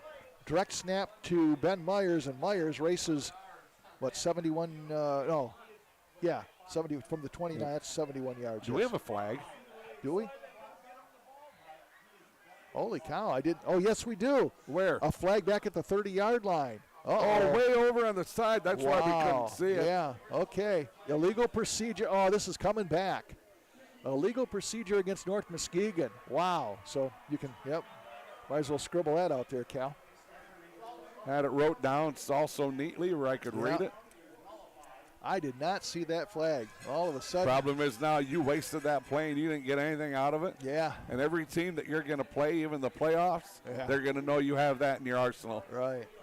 So not only did you just wasted a play that you got no points out of. Right. You probably haven't ran in 2 years. You pull that one out of the hat. Yeah. You think you get the touchdown. Yeah. You wasted it, and now everybody knows about it. And Ben Myers is out of breath. Yeah. He goes, I'm not doing that again. All right, back to punt now. North Muskegon. High snap. Kick is up. And it is going to hit just shy of midfield, but takes the North Muskegon roll to about the 45-yard line. 1st and 10. Excellent field position for Ravenna. But the big news is they got new life after that fake punt. 71-yard direct snap was called off because of a penalty. So 3:04 left in this first half. 1st and 10. Ravenna has excellent field position at the 45-yard line. So the score stays now 7-0 in favor of the Norse. 46-0 at the half. Reed City over at Kent City. Lord have mercy. That's what Rick Seibel said. What is it? 46-0. Oh. So we went to the wrong field. Yeah. Yeah. Boy, when it was like 38-0, and it was like a couple of times you gave us, hey, they slowed them down. Yeah. Not so much, huh? Whitehall 28, Lennington nothing. All right, Hunter Hogan out of the shotgun. He's got Homily in motion to the left side. Hand off to Mabrito. Mabrito breaks through. He's at the 50, down to the 45, and he has a first down, I do believe. That's that offensive line there. The center, Carter Shulo. The guards, Wyatt Young, Nash. Of course, Hoffman's out of there, I believe. Nash Hoffman, correct? Yep. Gorbeg and Caniff doing a nice job. Trying to see maybe who came in here. They're going to say he was just shy of the first down, so it's going to be 2nd and 1. 2:30. Yeah, we got to see who's playing for Hoffman, right? Yeah. And snap back. That's going to be a first down. He lost the ball. Hunter Hogan did. And North Muskegon has the ball. Oh, man. Hogan had the first down, lost the football, and North Muskegon has it 1st and 10 at their 45-yard line. That looked like just a flat drop. Right. You know, sometimes you see it get punched up or down. Right. That looks like just a flat drop. So 1st and 10 for North Muskegon. The ball is going to be at the 43-yard line, it looks like. Back-to-back 44. Back-to-back turnovers for Ravenna. That's the way this game's been. Yeah. It was a fumble for North Muskegon when Belmonte got hurt, and then Ripstra was able to return a Ravenna fumble for a touchdown. So it's been kind of one of those crazy games. 1st and 10, 2:27 left. Ball at the 48-yard line. Here's a jet sweep. This is Newville.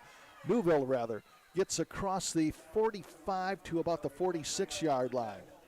In on that stop, Mabrito was the first one there for the Bulldogs. So 2nd down and about 7 yards to go for a first, gain of 3, down to 2:15 left. I wonder what Ern can do for field goals. Yeah, I don't know. He's really solid at what he does. I mean, I'm not sure if he's a distance guy or not. Yeah, though. what's his range, I wonder.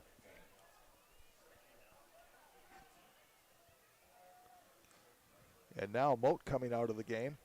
Young out of the shotgun, 2nd and 8, 150 left here. Ball at the 46. Back to pass is Young. Steps up, fires it. He's got Byard behind the defense, and Byard goes up strong ahead the ball and was hit. He was hit by Homily. And he cleaned him up. Wow. I tell you what. Otherwise he had him. Hogan was the one that knocked it loose. Was it? Yeah. Homily had him, but then Hogan came in late. Oh, flag here.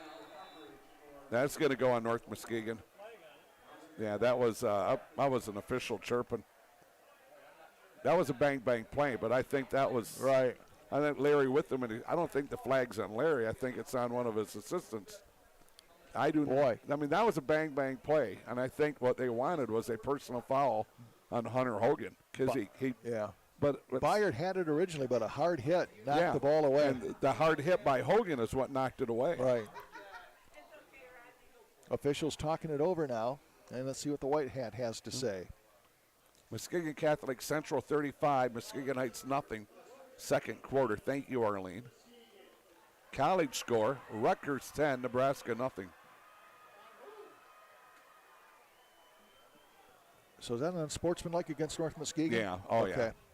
Yeah, they had a coach that kind of went a little crazy. So that is going to change the field position a little bit. And wow. it was an assistant coach. I think it was an assistant coach that went a little crazy. Officials will listen to the head coach. Yeah. They're not going to listen to an assistant coach very much.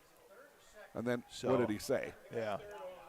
Boy, give Byard credit. Well, credit both ways on the hit. Yeah. But Byard had the concentration to go up for it. But, boy, he just took a heck of a hit there, and the ball came loose. So it's 3rd down and 24, ball at the 31-yard line.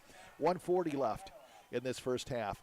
Here comes the blitz again by Ravenna. Little handoff there by Ben Myers. Ben Myers runs into the official, and he's still on his feet. He's up the midfield. He's got a first down. Saving tackle there by Hunter Hogan. Who else? But not until he got a first down. The official gets an assist on that one. Yes, slowing Myers up a little bit. Does. Yep, Mabrito also over there. So it's going to be first down for North Muskegon now inside Ravenna territory at the 45, 127 and counting. Hart 27, Holton nothing, end of the second quarter. Boy, 27 and nothing, Hart over Holton. Joe Tanis having a nice year. Handoff again up the middle, and this is going to be, I'll tell you who it is in a minute. Is it? I think it's Ben Myers again. Yep. Number 8, yeah. So now North Muskegon kind of doing a running back by committee with Belmonte being injured. Belmonte injured early in this game. Like his second play, yeah, maybe. Yeah, second time he carried the ball. Right. Went for about 10 yards in the first one. They came right back to him. 2nd and 4 ball. It's offside by Ravenna. Yep. Trying to get in there again quick, just trying to anticipate a snap count. They got caught that time, so it'll be a 5-yard penalty against the Bulldogs with 46 seconds left. I tell you what, O'Leary with them, he's just coaching away, man. He's sending kids in and out. Right. I mean, there's a lot happening. Yeah, there's a lot happening down there on that sideline. He's working.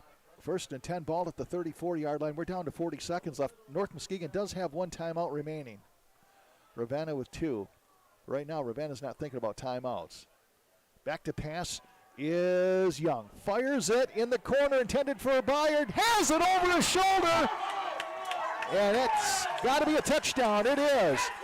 34-yard touchdown pass from Young to Byard. And now, after 2 attempts to get it 13-0, it finally is 13-0 with 22 seconds left. Man, what a connection. Over his shoulder catch, T.J. Byard.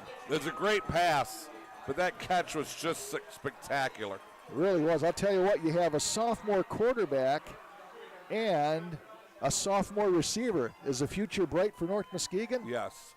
Man. Time, please. 22 seconds left. Thank you. Earn will try the extra point. Wow, that was a thing of beauty. Nice snap, kick up, and it is good. So 14-0 now. North Muskegon extends their lead with 22 seconds left.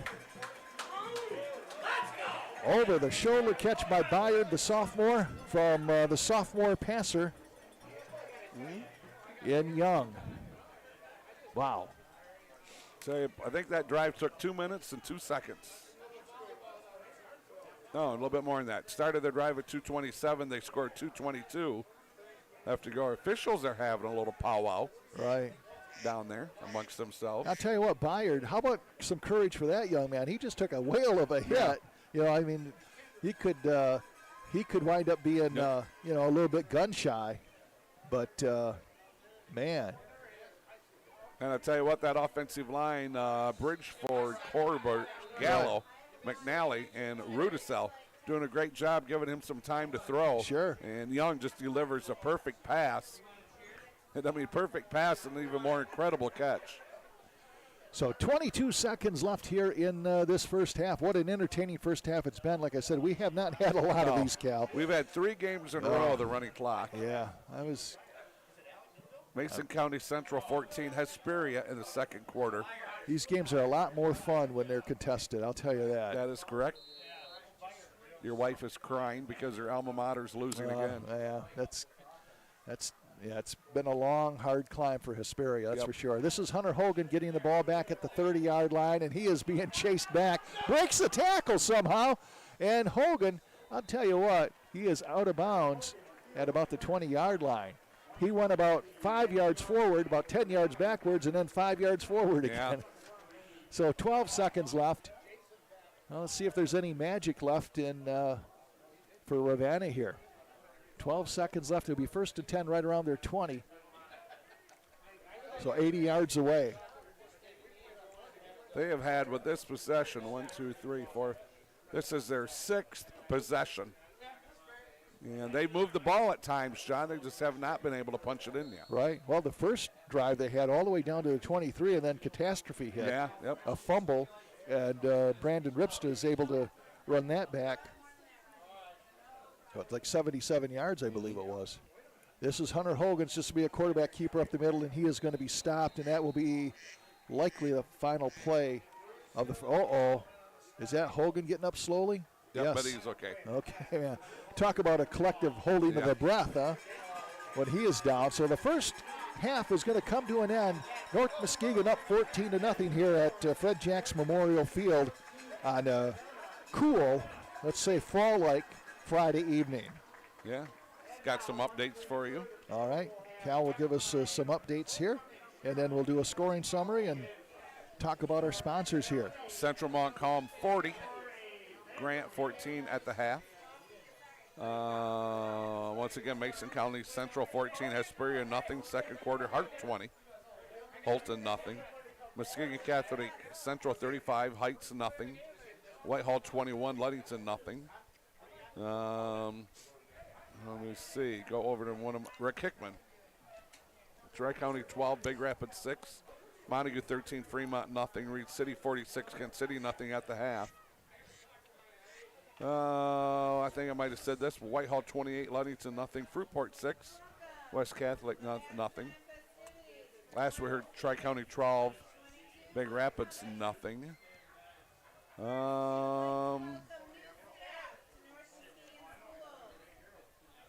And there we go. That's them.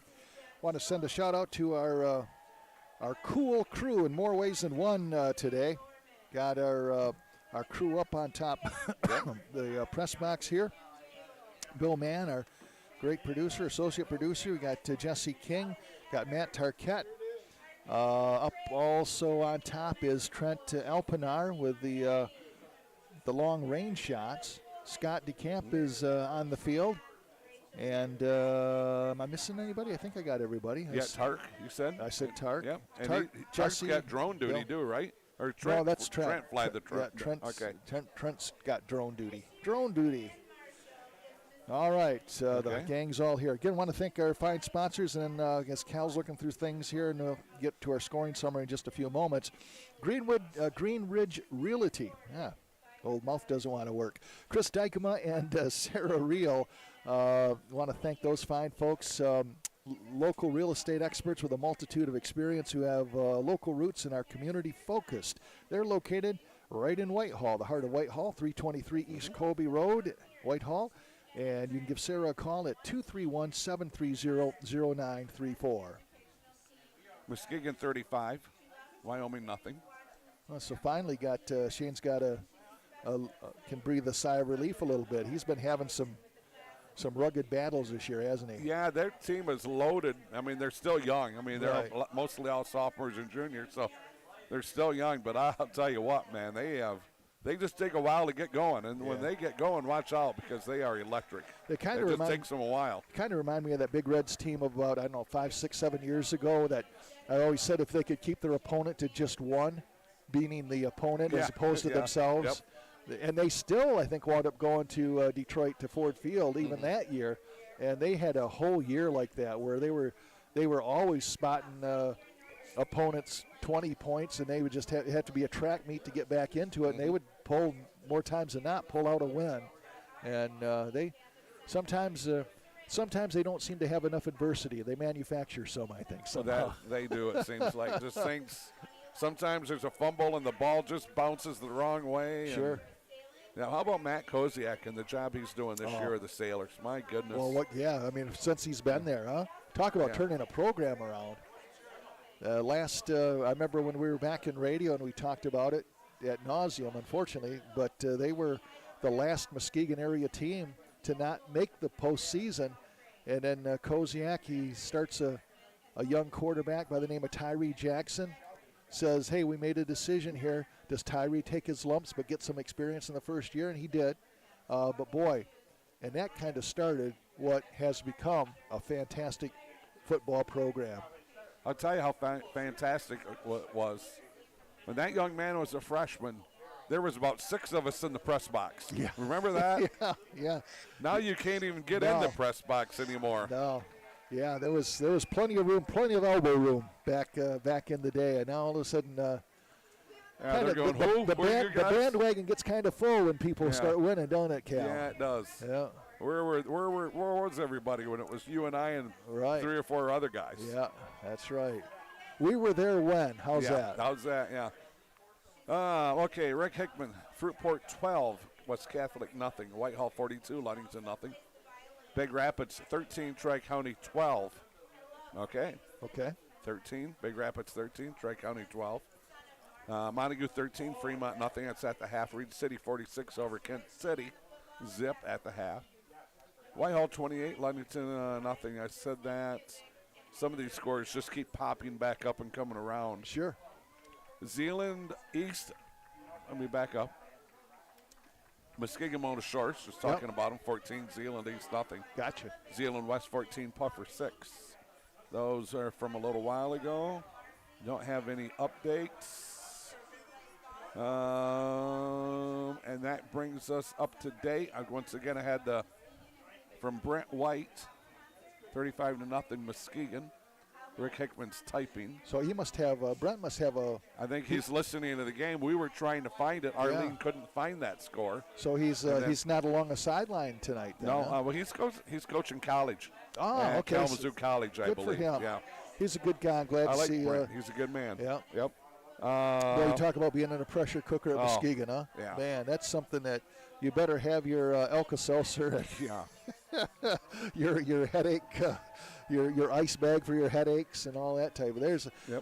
There's a lot of talent there, but with that comes a lot of expectation, and sometimes, I think we've talked about it before. Sometimes maybe even unreal. Expectations. Absolutely. 24/7 and of course we've known Shane for a long, long time, so maybe we're a little bit biased in knowing that, but when you kind of know some of, and Cal knows this more than I do, but some of the behind-the-scenes stories of, it's much more than X's and O's on a Friday night. Mm-hmm. You're talking about a guy that can take a call at any time of the night or day, right? Absolutely. So there's a lot that goes into that. There's a good story there someday. I don't know if it'll ever be told, but we'll see. I think it will be when Shane's done. Yeah. And then he'll let access. Right. Until then, I don't think he's going to say much about anything. Sure, exactly. And Brent White was right there with them. Right. Ego and so many of these other coaches. Sure. Matt Bowles is another one right there with them. Boy, what a class guy. I mean, they all are. But Matt, I mean, these guys, it's not about the paycheck for a coach in there. I mean, it's making sure that everybody's got what they need, for lack of a better word. Yeah. So good on them for a long, long time. And they certainly don't get the credit they deserve, and sometimes maybe get criticism a little harsher than they deserve. Let's put it that way. Yep. So Coach Poole's another one that's there. Yes. Yep. They do a great Fruitport job. 12, Grand Rapids, West Catholic 7. So West Catholic got on the board. All right. Did you want to do a scoring summary, or are you still looking up things here? I got a picture from a friend. You got a friend. First of all, I have one. Yeah. Will you be my friend tonight? Okay. He's in South Dakota. Yeah. Let's hope. My view at the moment will finish soybeans tomorrow, then corn, and then sunflowers left. Oh, sorry I won't be at your ministry tomorrow. Have a great morning. He's sending you farmer stuff, huh? So you see that combine? Yeah. And then this one? Yep. They're about $700,000 a piece. Right. 2 of them sitting right there in the field. So out in the Dakotas, it's awesome. So another farmer sending an old farmer. Yes. Yeah, Yes. So, Okay. just in case you were missing being a farmer. No, right? not at all. Right. Not at all. All right, Calvin, let's tell the story of this game. 14-0 at the half. Very entertaining game. And Cal and I and the CatchMark crew just thrilled that this game is in the same stratosphere. That is correct. We had our share of talking about the kids in the FFA. That is correct. Yeah, they got pretty shoes on tonight. Yeah. It's nice to be able to call a football game. Yeah. The Norsemen, they get on the board first. Their first drive, they start out first and 10 on their own 49. Started the drive at 11:20. 11:10. They score at 7:20. 77-yard touchdown return off the fumble. The earned kick was good, 7-0 at that point. They go 1, 2, 3 more possessions. Fourth possession after that, or on their fourth possession next. I still didn't say that right. 4 possessions later. Okay, there you go. They start out first and 10 on their own 43. Started the drive at 2:27. Scored 22 seconds left. 34-yard touchdown pass Young to Byard, and the earned kick was good. 14-0 here at the half here in North Muskegon, home of the Norsemen, Fred Jack Field. All right, the homecoming festivities going on.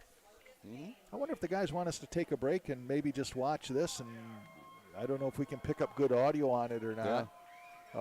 Send me a text, Billy or Jesse, what you want us to do. Yeah, if you want us to take a break here and kind of hone in on the festivities, we can do that. We'll be happy to eat pizza. Or if you need, if there's any pizza left. I don't need. Was there pizza here? I can smell pizza. Can you? Oh yeah, good. Okay. While you're waiting that text, I will talk about Durga Insurance Group. At the Durga Insurance Group, they look at success through what they call a different lens. It's about people to them. Relationships with their clients come first. Regardless of what stage of life you're in, they have a plan for you. That's Durga Insurance Group, located at 1535 Far Road, Norton Shores, or give them a call at 231-744-9106. Okay. Getting anything back? Nope, not a thing. Okay. Wonder, maybe they're froze up there. They probably got hot chocolate, marshmallows, s'mores. Maybe that's where the party is, right? Mm-hmm. All right. Well, I guess we can keep on talking, but looks like. Oh, is that Ribstra down there? No, it's not. No. 66. That's. Oh, yeah. You want to do the play-by-play? No, no, that's Lane Brady. You called his name a little bit. Yeah, Lane Brady Jr. He's on the court here, it looks like. Right, exactly. Homecoming, one of the great traditions, huh? Yes, it is. And there's Coach Ripstra with his son. Yeah. Is this one person too soon? Story of our lives, huh? Yeah. Did you attend homecoming festivities at Muskegon when you were there? Yeah. You did? Never made the king. Well, yeah, you're at the football field. Well, you mean you're in the locker room if you're not on the court. So. Yeah, but I was just curious. Did you go to the dance and everything the next night, or was the? I didn't do the dancing thing. You didn't do the dancing thing? No, I did not do the dancing thing. Okay. Yeah, I was not a rug cutter. Let's just say that. Yeah, I tell you, I think you know this. My wife and I won a dance contest. Did you? Yeah. Oh, you know what? That was about 100 pounds ago for me. Yeah, exactly. Good for you. Yeah. So did you go to your homecoming? Did you go to maybe the dance? one. Maybe I think my junior year I went, but yeah. Were you the homecoming king? Oh gosh, no! I was a homecoming putz. That was a brand new honor there. That was a new honor. Homecoming putz. Homecoming putz. What else can we talk? I guess we're keeping it here because we're not hearing anything different. I mean, we're more than willing to. I just don't know how well our audio is to do that. So I texted Jesse, but no response. And they've ignored us before. Yes. Well, again, let's take a look at the standings here on the Rivers Conference. This battle for first place. Ravenna 4-0 in the conference, 5-1 overall. Their only loss so far came opening night against Beale City, 22-21. North Muskegon, their lone loss was on their opening day against Muskegon Catholic over at Hackley Stadium. And since then, they've ripped off all of these wins. They ripped off wins against Orchard View, Mason County, Hesperia, Hart, and Montague, outscoring their opponents 249-51. For Ravenna, ever since their loss to Beale City, they've ripped off wins against Montague. Now, that was a close one. That was one of the close ones that we had, 14-7. They defeated Holton, Shelby, Mason County, and Hesperia, and they've outscored their opponents 232-94.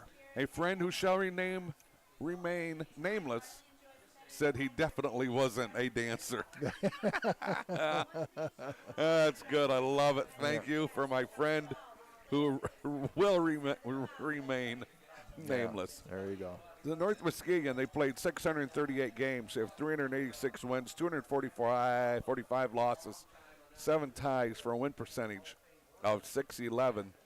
They've been in the playoffs 31 times. They are 11-20 in the playoffs for a .355 win percentage. Ravenna, you know, it's crazy. North Muskegon's played 638. Ravenna's played 631. Yeah. They are 335 wins, 289 losses, and 7 ties. Once again, 7 ties. Their win percentage is .536. But they are a whopping 39 wins and 19 losses for a .672 win percentage. And, of course, not 1, not 2, not 3, but 4 state championships under their belt. Take a look at the Lakes, West Michigan Conference Lakes here. Yeah. Take a look at enrollment. We talk about this quite a bit now, more than ever. Ludington leads the way. They're the biggest. They're the biggest school in this conference. At 687 kids, followed by Fremont at 662, Whitehall 627, OV at 604, Oak Ridge at 577, Montague at 441, and Manistee at 406.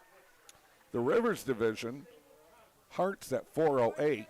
Some people say, well, how come Hart wasn't in the Lakes when 2 years ago when they decided to do this, Hart, that enrollment was flipped. Yeah. That's why when they set this up a couple years ago, Hart at that point was smaller, so they have Hart in this division for now. And we're thinking 2 years that may flip-flop. But the Rivers is Hart at 408, Mason County at 382, Shelby at 378, Ravenna 326, North Muskegon 320. So only 6 kids separate the 2 teams here tonight. Hesperia at 257 and Holton at 245. Arlene reporting. Whitehall, hang on everybody, 56. Ludington nothing at the half. They just are putting a hurting on a whole lot of people. This series is as close as you can get, Cal, between Ravenna and North Muskegon. 59 games played in this series, and Ravenna has a 1-game lead, 30-29. So it could be 30-30 if North Muskegon hangs on to win this one. But how about that? Talk about rivalries over all of those years. And they all had different times where obviously there was, where you had dominance by one team over the other for maybe several years.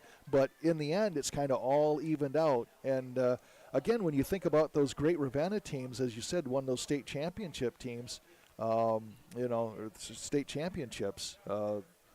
I think back to North Muskegon. I had a buddy that was a North Muskegonite, and a lot of times after our games, we would come over here and just kind of hang out in the town. This is a great town. I mean, it's really a nice little town, and we wouldn't watch the varsity games because we were busy playing, but the JV games, it was always neat to walk around here and be involved in all of that. Just something about both of these teams, the small town feel, the small town schools. That's for sure.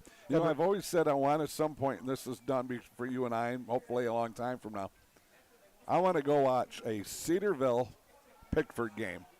And I don't know why those two. Yeah. But my dad, when I was a young boy, would take me fishing to Cedarville quite often for perch. But where is Cedarville? You go across the bridge to 134 like you go into Drummond Island, and it's on that road to Drummond Island. I should have known it was going to be in the UP. You are a UP guy. I love the UP. You should be like retiring up to the UP, shouldn't you? No, it's too far away from you. Is that what it is? That's the only reason. It's the only reason. Wow. It's too far away from you. I can't. I'd have withdrawals. You heard that here first, folks. Too far away from you. Man. But what are you going to do without me after 28 years together? I mean, we've survived a lot of marriages. We have. We're longer in a lot of marriages. That's right, yeah. And and I know my place. I mean, I have to drive. Right. I carry the equipment. I just, kind of bow, what do they call that? Bow down to you. Yeah. So, yeah. That's good. Whatever the king needs. That's what Cody called you, the king. More of that. More of that. Yeah, there you go. Whatever I need to do here. Yeah. But I think back, and you kind of in the pregame show, kind of talked about it a little bit, and maybe we can take a deeper dive in it, about these teams that in the West Michigan Conference that would go far in the playoffs, maybe not even win the conference, but maybe finish second, maybe even third place, but somehow they would get all the way to either Ford Field or the Pontiac Silverdome, wherever it was at the different time, playing in a state final or at least making a deep dive into the playoffs. There's been something about this conference, and I think of a team, and I know there's been different feelings about this, and I don't know if it's ever going to come to pass, but I'm going to just throw this out there. You know a team that would be a natural fit for this conference? You want to take a guess, or you want me to tell you? I hope you don't say Muskegon Catholic. I am. I mean, and I go back to the days with Ravenna and the playoffs and all that type of stuff. Now, I know there's feelings that may never happen, feelings, from whatever to not have that happen. But when they were talking about realigning this, that was the name that kind of popped out. I mean, obviously they've got to be looking for a conference after the Lakes 8 split up. But I always thought, and now, they're not a big school anymore. No. But that's going to hurt them because they're not going to offer as many sports. Yeah, You know what I'm saying? Yeah. They're not so that's probably, so is that what the reason is? That's probably, I didn't think about that. I think in order to belong to a conference, right, you have to offer a certain amount of sports. Is that what it is? Yeah, I think so. Maybe that's what keeps them out, but with school of choice, I think it's changed now in the last 5 years somewhat. Oh, yeah. But I think there's some no love lost for Catholic, the way that they were able to go out and get kids from all these different schools that went there. Yeah. And, I mean, and it's I'm not saying you're recruiting. I'm saying you're just picking up. But I think times have changed, don't well, you? I think that's what I said. I think it's different now since school of choice. Right. But 10, 20, 30 years ago. Right.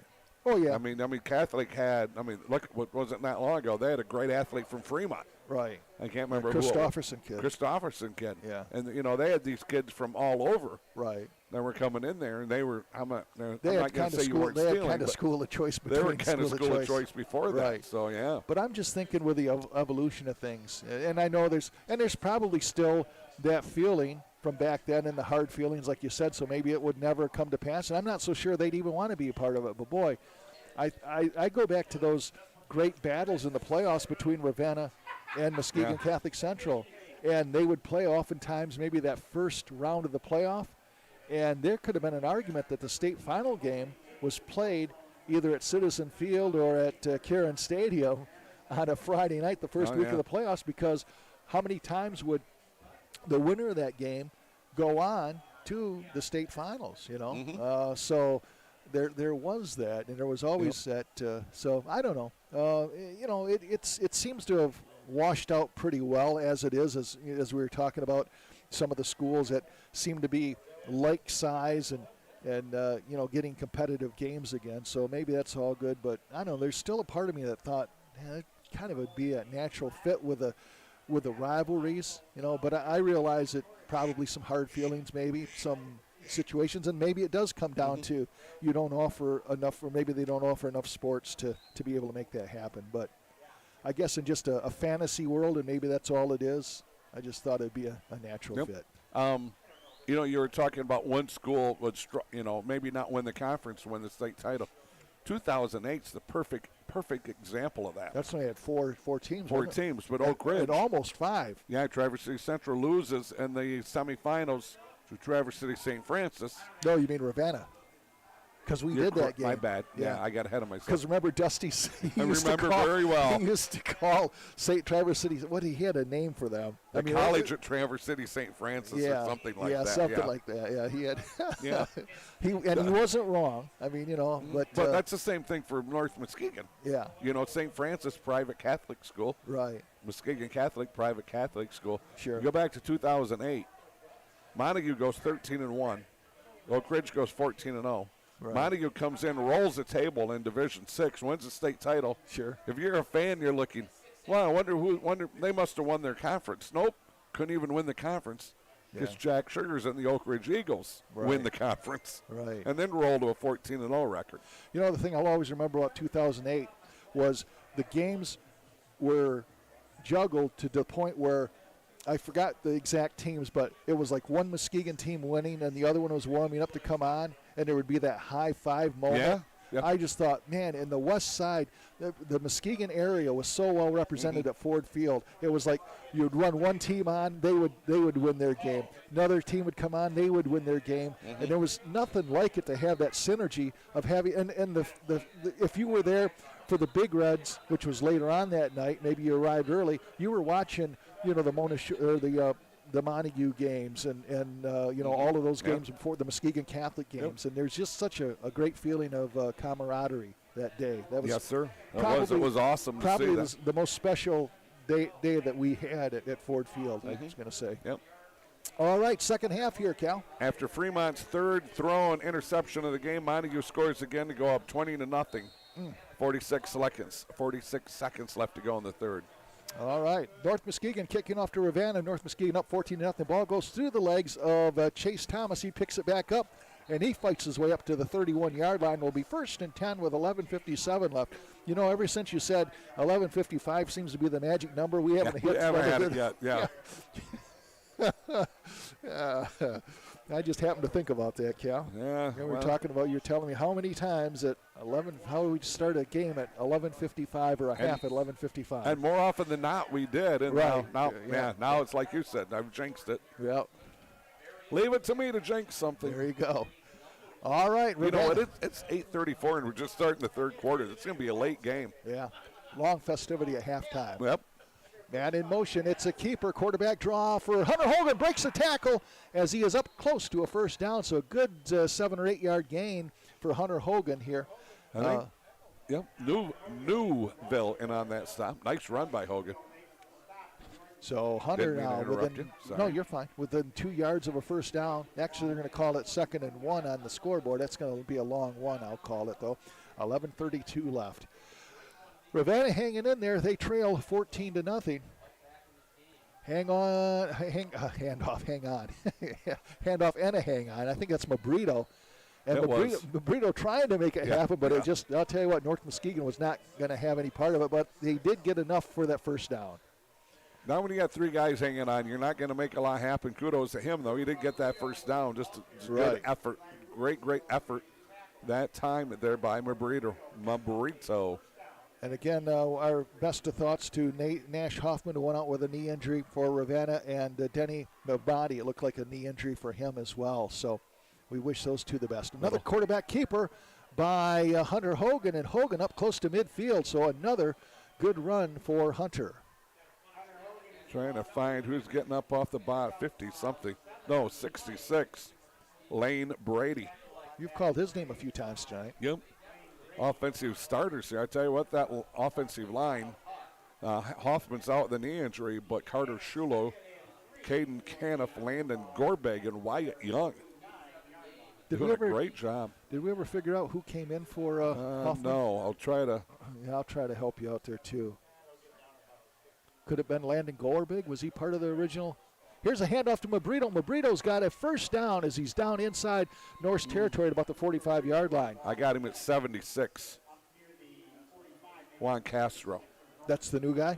Yeah, he's on the offensive line. All right, he's taking Hoffman's place, doing a good job. So another first down for Ravenna as they're trying to kick up their heels here a little bit. 10-14 left in the third quarter, 14-0. The Norse on top. I'll tell you, Ravenna's been down here before. They've had some good drives. I mean, their first drive went all the way to the 23 before the ball was coughed up, and then it turned into big touchdown return for Ripstra on the recovered fumble. All right. Hogan out of the shotgun, man coming in motion to the right side. That is Thomas.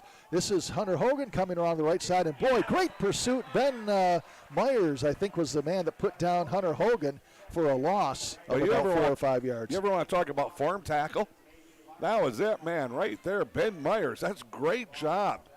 Man, he got his shoulder square, kept his legs underneath him, fired right through him, wrapped him up, and brought him down. Benny Myers. That's how you do it, the junior. Wonderful tackle.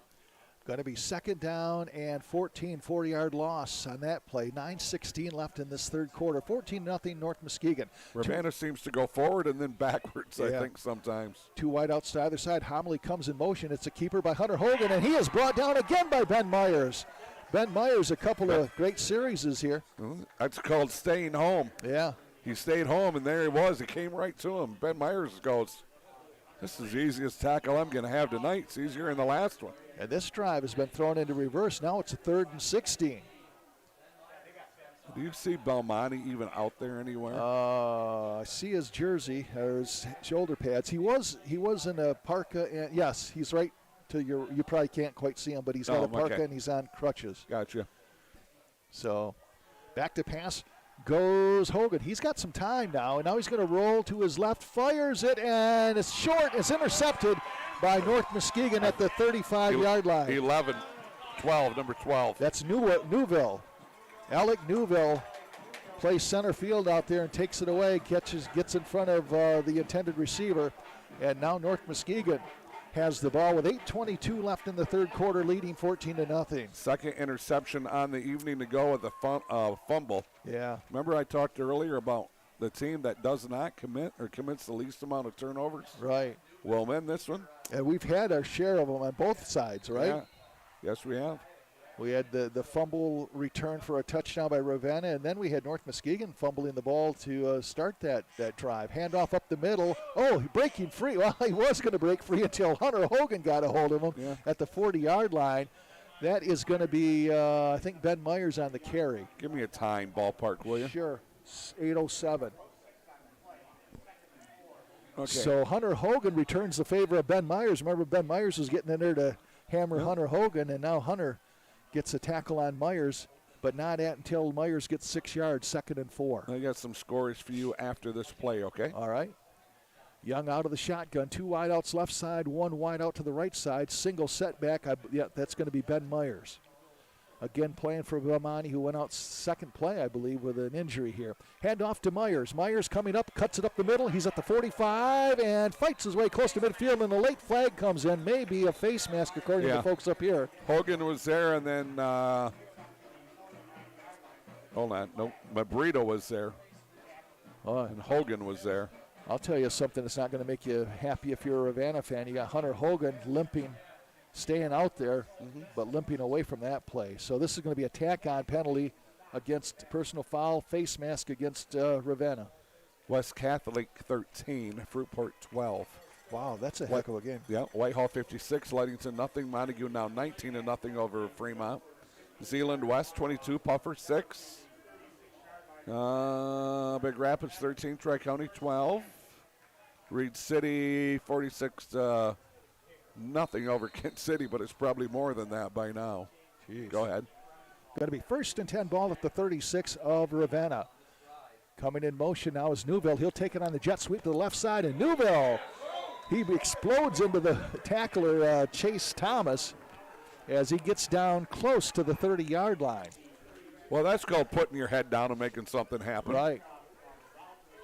Hard running right there that time by Newville, I think it was. Chase Thomas doing a good job making the stop, but he ran right into Chase Thomas.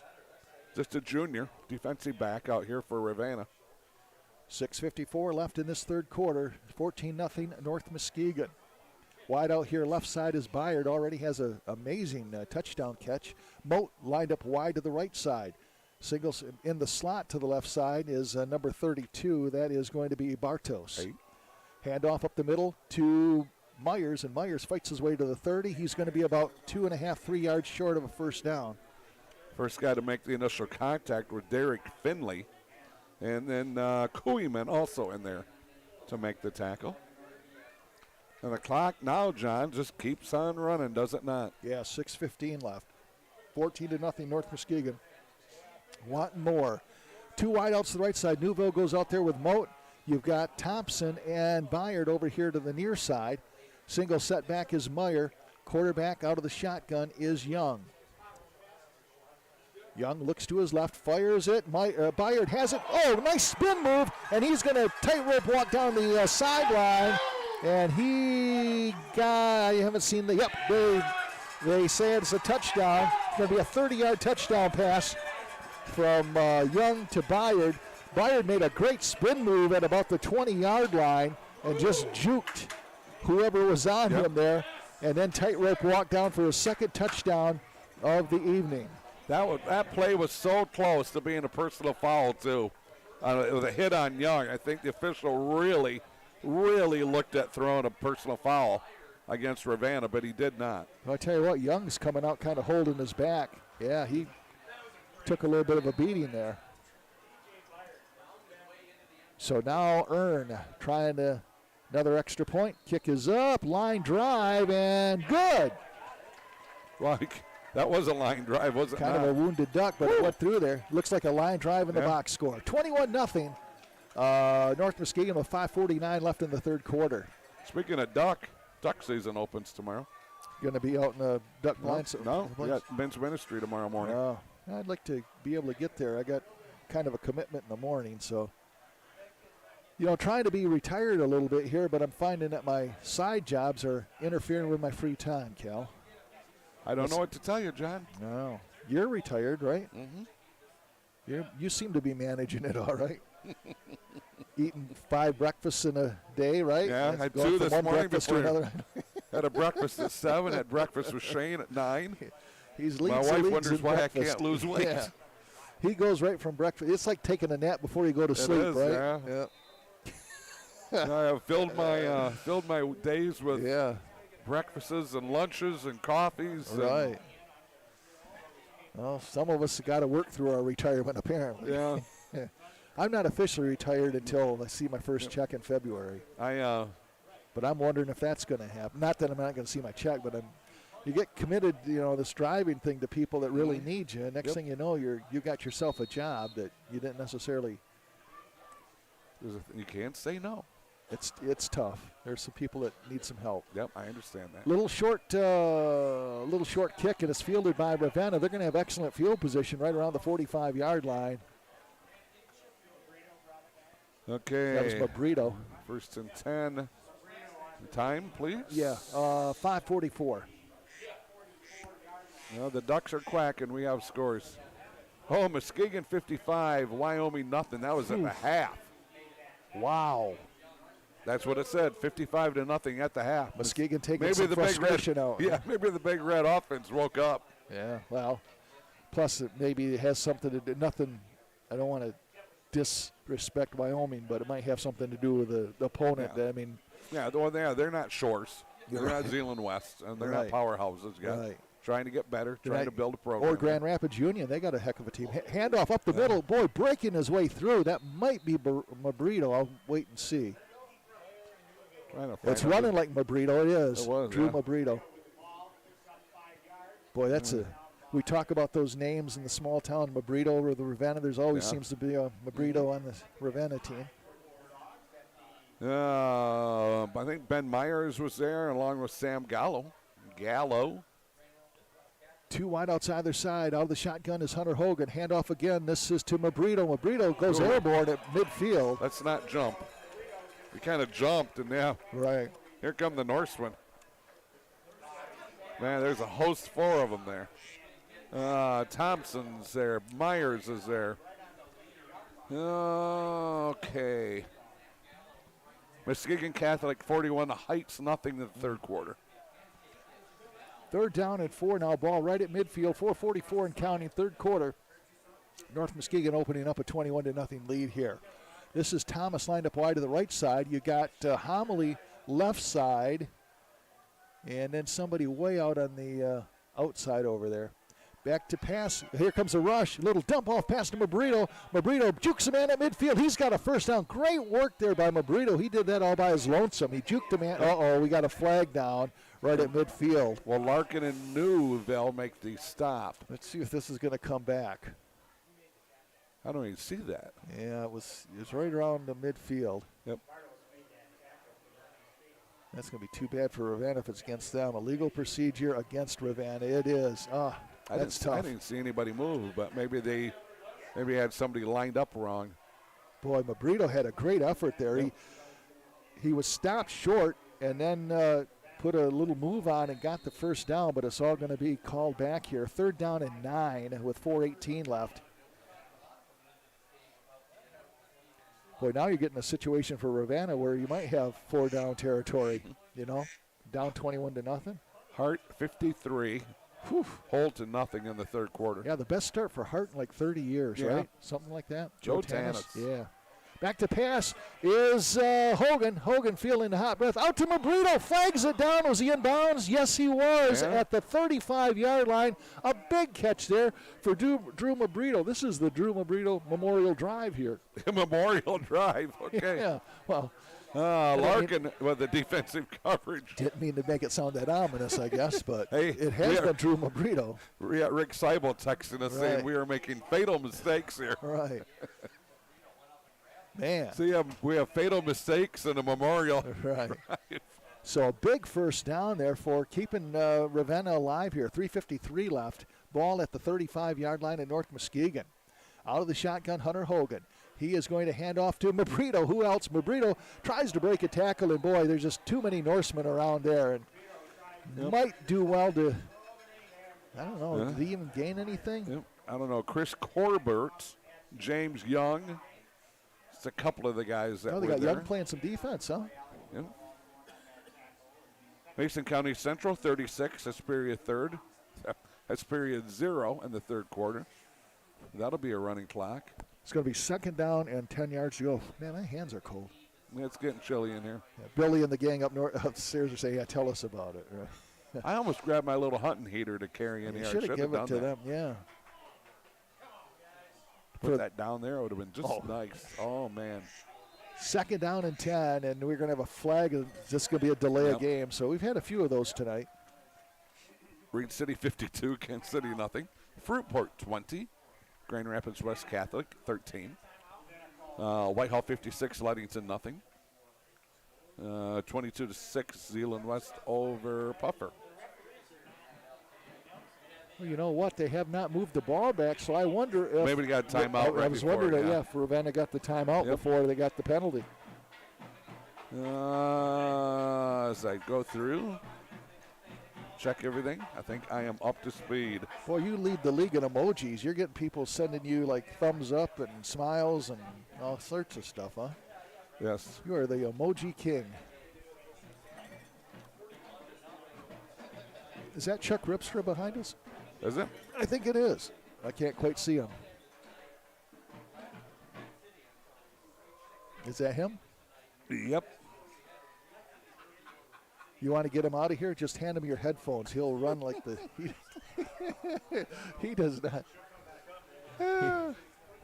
Hey, we're. How you doing, Chuck? How you doing? We were just talking about I should just hand you the headphones. And John said that's the quickest way to get you to leave the press box. Second. Yeah. Few words, but a lot of wins. A lot of wisdom. A lot of wins, yep. Second Wisdom down and 10. wins. Ball at the 35-yard line. Hunter Hogan back to pass. Looks to his left. Now he's running for his life. Jukes one man.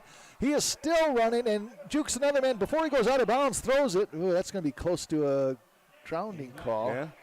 But I don't see any flag. See a flag. So there must have been somebody in the vicinity.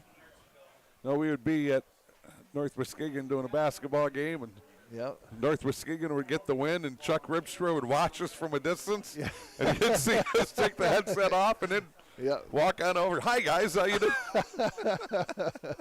We were on to you, Coach. We were. We may look like we're not that bright, but Yeah. Yeah. Cody loves us, yes. Yeah. It's going to be third down and 19. Oh, yeah. All right, third down, 19 now for Ravenna. Oh, you know what they're going to say? I think they're going to say that Hunter stepped out of bounds before he got rid of the ball. Oh, it could be. Hunter now eluding. Oh, he eluded the ball. The ball left him. It was stripped. But did Ravenna fall back on it? I think they did, yeah. Yeah. So, remember when I said they're fourth down territory? I don't think so anymore. No, I don't think so neither. You're talking fourth down and, gosh, 5, 10, 15, 20, like 21 yards. Mm-hmm. That's a bit much. 52-0. Oh, end of the game. Rick Seibel. Yeah, he says, thank goodness, huh? He said something. Yeah. Oh, I'm not going to repeat it. Wow. All right. Rick, I was telling you about that game. You're going to run, and it might be a delay game because the clock's at 0. Down to 0. I was telling him about that game. I said you haven't played anybody really, really good yet. A perennial power. Right. And I told him the other day, Monday at lunch, I says, I want to see what you do against Reed City. If you play with them, okay, then you got then good for you guys. But yeah, it's reality is settled in at the Eagle Land tonight. That's their first loss, isn't it? It is. Fourth down and 27 officially. Got 2:03 left in this third quarter, 21-0. North Muskegon leading this one.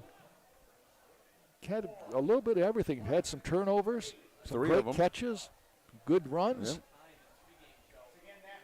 3 turnovers for Ravenna. Yep. Those turnovers will kill you. Oh, they will. Yep. Belmonte came out running hard. His second carry, he went out with possibly a pretty serious knee injury. Yeah, he's on crutches on the side. Yeah, the way he was grabbing it and hanging on to it. What a shame. I was there. I've been there, and it just doesn't feel good. Well, so is he, unfortunately, right? Yeah. Ravenna last year. Here's the snap, and now we're going to have, another flag? Yeah. I had somebody once ask me when I tore it the first time, how do you describe that? And I says, how do you describe an ACL tear? Yeah. You take a knife and you just make a big incision in your knee and you throw an M80 in there, then you sew it up quick and let it go off. It's about, my kneecap turned and kind of dislocated also. So I had a host of things that went wrong when I got hit. And there's the kick by Hunter Hogan. Boy, got knocked down in a hurry. It's going to be between the 30 and 35. Actually gets all the way up to the 34 where it's down by Mabrito. So 1st and 10 for North Muskegon at their own 34 with 1:52 left in this third quarter. So it own 30. Okay. And we got Ravenna on defense. So I need this page here. All right. Look at you being organized, huh? Don't expect it every day. Guess I should have wore a jacket. And I'm inside. Billy and the guys aren't feeling any sympathy for us. No. I feel sorry for those guys. What about farmers? They work in this every day when it's like this. Well, construction workers, fire, rescue, police, military. All right, so Molt comes in late. He joins the party. Okay. Handoff up the middle. This may be Ben Myers. He's up to the 40-yard line. Ben Myers has had a nice game. Mm-hmm. Been a few guys. Byard, some great catches. Yeah.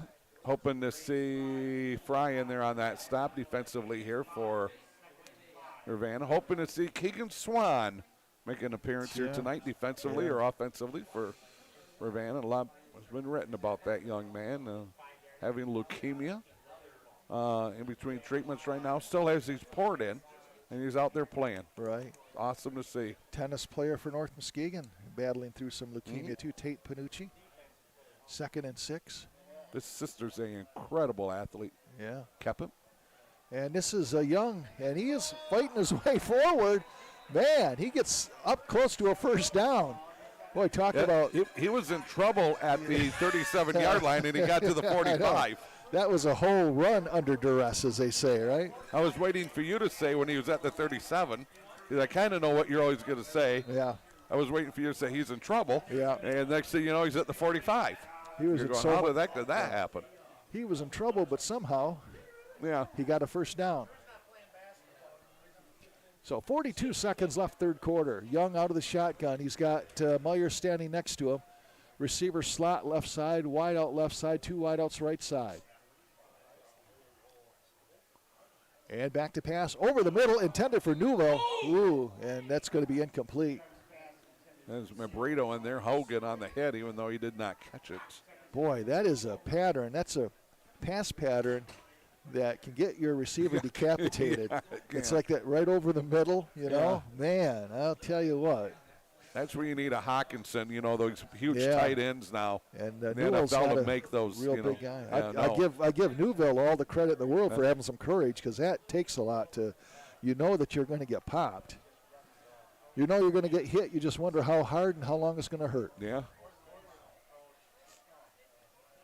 Here comes a blitz, and somehow Young eludes it. He rolls his way around. Mabrito was back in on him, but again missed the shot at him, and Young gets what he can, gets about 3 or 4 yards, but Mabrito had him dead to right, and somehow Young got away from him. Yeah, he's just so quick. That's the second time he got away from. Remember, Mabrito earlier. blitzed on him earlier. Yep, had him, and he's so quick. Yep.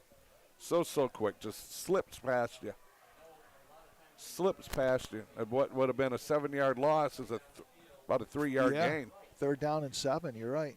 15 seconds left. Okay, I was just saying, got to be close to the end of the third quarter. Right.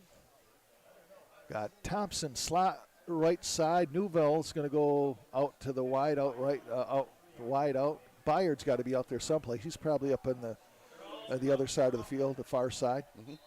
And now, boy, we have had a lot of. I think, is that the quarter? No. Oh, no, time. Flag. Yeah. Delay That's game. what I said. We've had. How many of those have we had? More than we've had 4, all at least year. that I think of right now. And this is a one field that has the actual clock on it, where you could see that. Mm-hmm. I think you'd think there'd be a push here pretty quick for turf field for North Muskegon. This field sees a lot of action. A lot of stuff, man. Yeah. I know TJ's dad had said something about it on the podcast. Oh, did he? Okay. Yeah. Seeing if that can happen. Yeah, this field, I'll tell you what, and they do a great job for as much use as it gets. Back to passes is Young. Fires intended for Bayard, going to lead him just a little too far. On the coverage was Caleb Forsyth for Ravenna. Good call. Staying right with Bayard, and that's a challenge. 8 seconds left now. It'll probably be a punting situation. Yeah, 4th and 12. Yep. And, you have the lead, so don't risk it, right? Yep. Looks like Carson Moat will be back to punt. Boy, Moat is a tall drink of water, isn't he? They don't have the heights on the. We'll see. I don't remember him. Go ahead. Was he a basketball player? I was going to say he's built like one. Yep. I believe he is, yes. Name that sounds familiar to me. And high snap brought down nicely by Moat. Puts his foot into it. Line drive kick. Hunter Hogan going back for it. Fields it at the 20. He's up to the 25, running parallel, and he's going to go backwards. And tackling him one-on-one was number 7. That's A.J. Larkin. Yeah, he ran right into Larkin. Larkin fought off the block. Yeah. And he ran right into him. Hunter's gone, didn't see that happening. He thought his block was going to be able to hang on to Larkin. And that is going to end the third quarter. So, with the score 21-0, North Muskegon will go into quarter number 4. Broadcast being brought to us in part by the good folks at Foundation Systems of Michigan. They are there for all your basement waterproofing, crawl space, encapsulation, and foundation repair needs. Every time I think of foundations, I think of the fire department there that Cal has been proud of. Never lost a foundation. Never lost a foundation. You guys are awesome. Located at 5980. 5985 Clay Avenue, Wyoming, Michigan. Give them a call, 231-225-6488 or 616-333-9119. Oh. Yeah. I think our scores are going to slow down because most teams are done. Yeah, we had a long halftime with homecoming, right? Yep. Reed City 52, Kent City nothing. Fruitport 20, West Catholic 13. The Whitehall Vikings 56, Ludington nothing. Montague 19, Fremont nothing. Zeeland West 22. Puffer 6. Well, it's been that way for a long time. So 22-6 Zeeland over Puffer. Yeah, but man, that's been that way. That's got to be that was early. Yeah. That was like first quarter. So we I haven't really got no real updates yet. So what you're saying is you don't necessarily trust that score, right? No. Montague ends up winning at 20-0 over Fremont. Okay, so Montague rights the ship a little bit. 6 turnovers by Fremont. 3 interceptions, 2 fumbles, and 1 over on downs. This is Hogan finding Burrito over the middle. Burrito, he has it at midfield, and he might be gone. He's down to the 20, down to the 15, 10, 5, touchdown. That is an 80-yard touchdown pass from Hogan to Drew Mabrito. Man. Just like that. Wow. Well, that's a quick strike.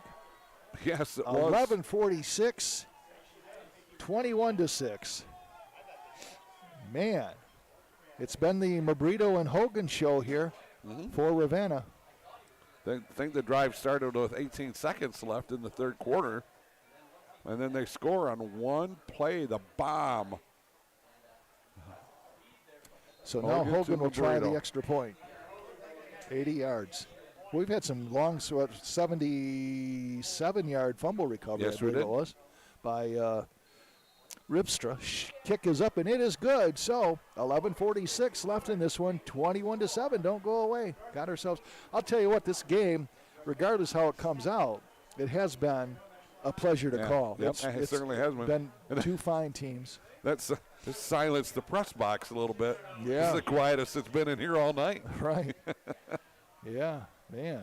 That's good stuff. Let's see here. Let's give who am I? Oh, okay. I got Van Dyke Mortgage. Kind of doing this a little bit backwards. We usually do the same guys first all the time, but I figured I'd change it up here. Van Dyke Mortgage, their commitment to finding the right home loan for you is second to none, especially during these kind of challenging times of house prices and stuff. They'll give you the best deal possible. Their experienced licensed team is ready to work with you to ensure a smooth and timely loan process from application to closing. Give them look them up at 460 West Western in Muskegon, or give them a call, 231-332-6500. That's Van Dyke Mortgage, a big part of just about everything we do here at CatchMark. Not only CatchMark, but, boy, they're usually tied to about everything. And the community. Yeah. Incredible supporters of the greater Muskegon area. Okay. Here we go. Got a ball game. Yes, we do. After 3 turnovers here so far in the game, Ravenna rights the ship and goes 80 yards. Hogan, Mabrito. You got Thompson and Newville back for North Muskegon. Hunter Hogan kicking off for Ravenna. So if Ravenna could force a quick 3 and out.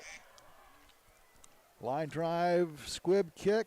Thompson has it at the 15. All the way up to the 30. Look out. He's at the 40, 45, midfield, and he is brought down there. Mabrito. Who else? Wow. Man, Drew Mabrito. Touchdown saving tackle. Wow. It's going to be at the 46-yard line of Ravenna with 11:34 left in this fourth quarter. 11:34. And it's where'd they put it? The 30, I'll tell you. We're coming backwards. Oh, we are, aren't we? The 47. Oh, yeah. The 47-yard line. Almost the 48. All right, Young out of the shotgun. Got a wide out to either side, actually 2 wide outs to the near side here. And he's going to hand off up the middle. That is Ben Myers, and Myers is stopped and still tries to keep going. Going to gain a couple, but they were a couple of hard-earned yards. I tell you what, 66 Shulo hit him first. Braden Fry also in there, wrapping him up, bringing him down. Shulo hit him, but could not get him wrapped up and brought down. Myers has come in, done a nice job in relief of Denny Belmonte, who went out with that, I believe it's a knee injury early on crutches or the parka there. Thompson checks in and Huff steps out. 3 wideouts now to the right side or near side. 2 wideouts left side. Out of the shotgun is Young. Ravenna showing blitz. Here they come. Fire. It's up to Moat. Moat has it, and he's trying to get to the 40. Brought down, and he is close to a first down. He does have the first down. We've got a Ravenna guy down. And that's Hunter Hogan. That is Hunter Hogan. Oh, man. But he's up. He's up. He's up. Oh, he is holding his wrist or arm. Muskegon Catholic 41, Muskegon Heights 8. That's a final. Thank you, Arlene. Appreciate you. Boy. Mona Shores 42, Zeeland East 7. That's a final. Hunter Hogan's left arm is injured, but he's staying out there. Young hands off to Meyer. Meyer up the middle. Tries to get around off left tackle, and he fights his way to the, looks like 25-yard line. Yep. And he could have another first down. Looks like he does. Take a look here. Offensive line here. Snoop Bridgeford, Chris Corbett, Sam Gallo, Jack McNally, and Eli Rudisell. Offensive line here for the North Muskegon Norsemen. Doing a great job in this game. Brito and Hogan teaming up on that tackle. Hogan playing with an injured arm. Man, is that a picture of toughness or what? Mm-hmm.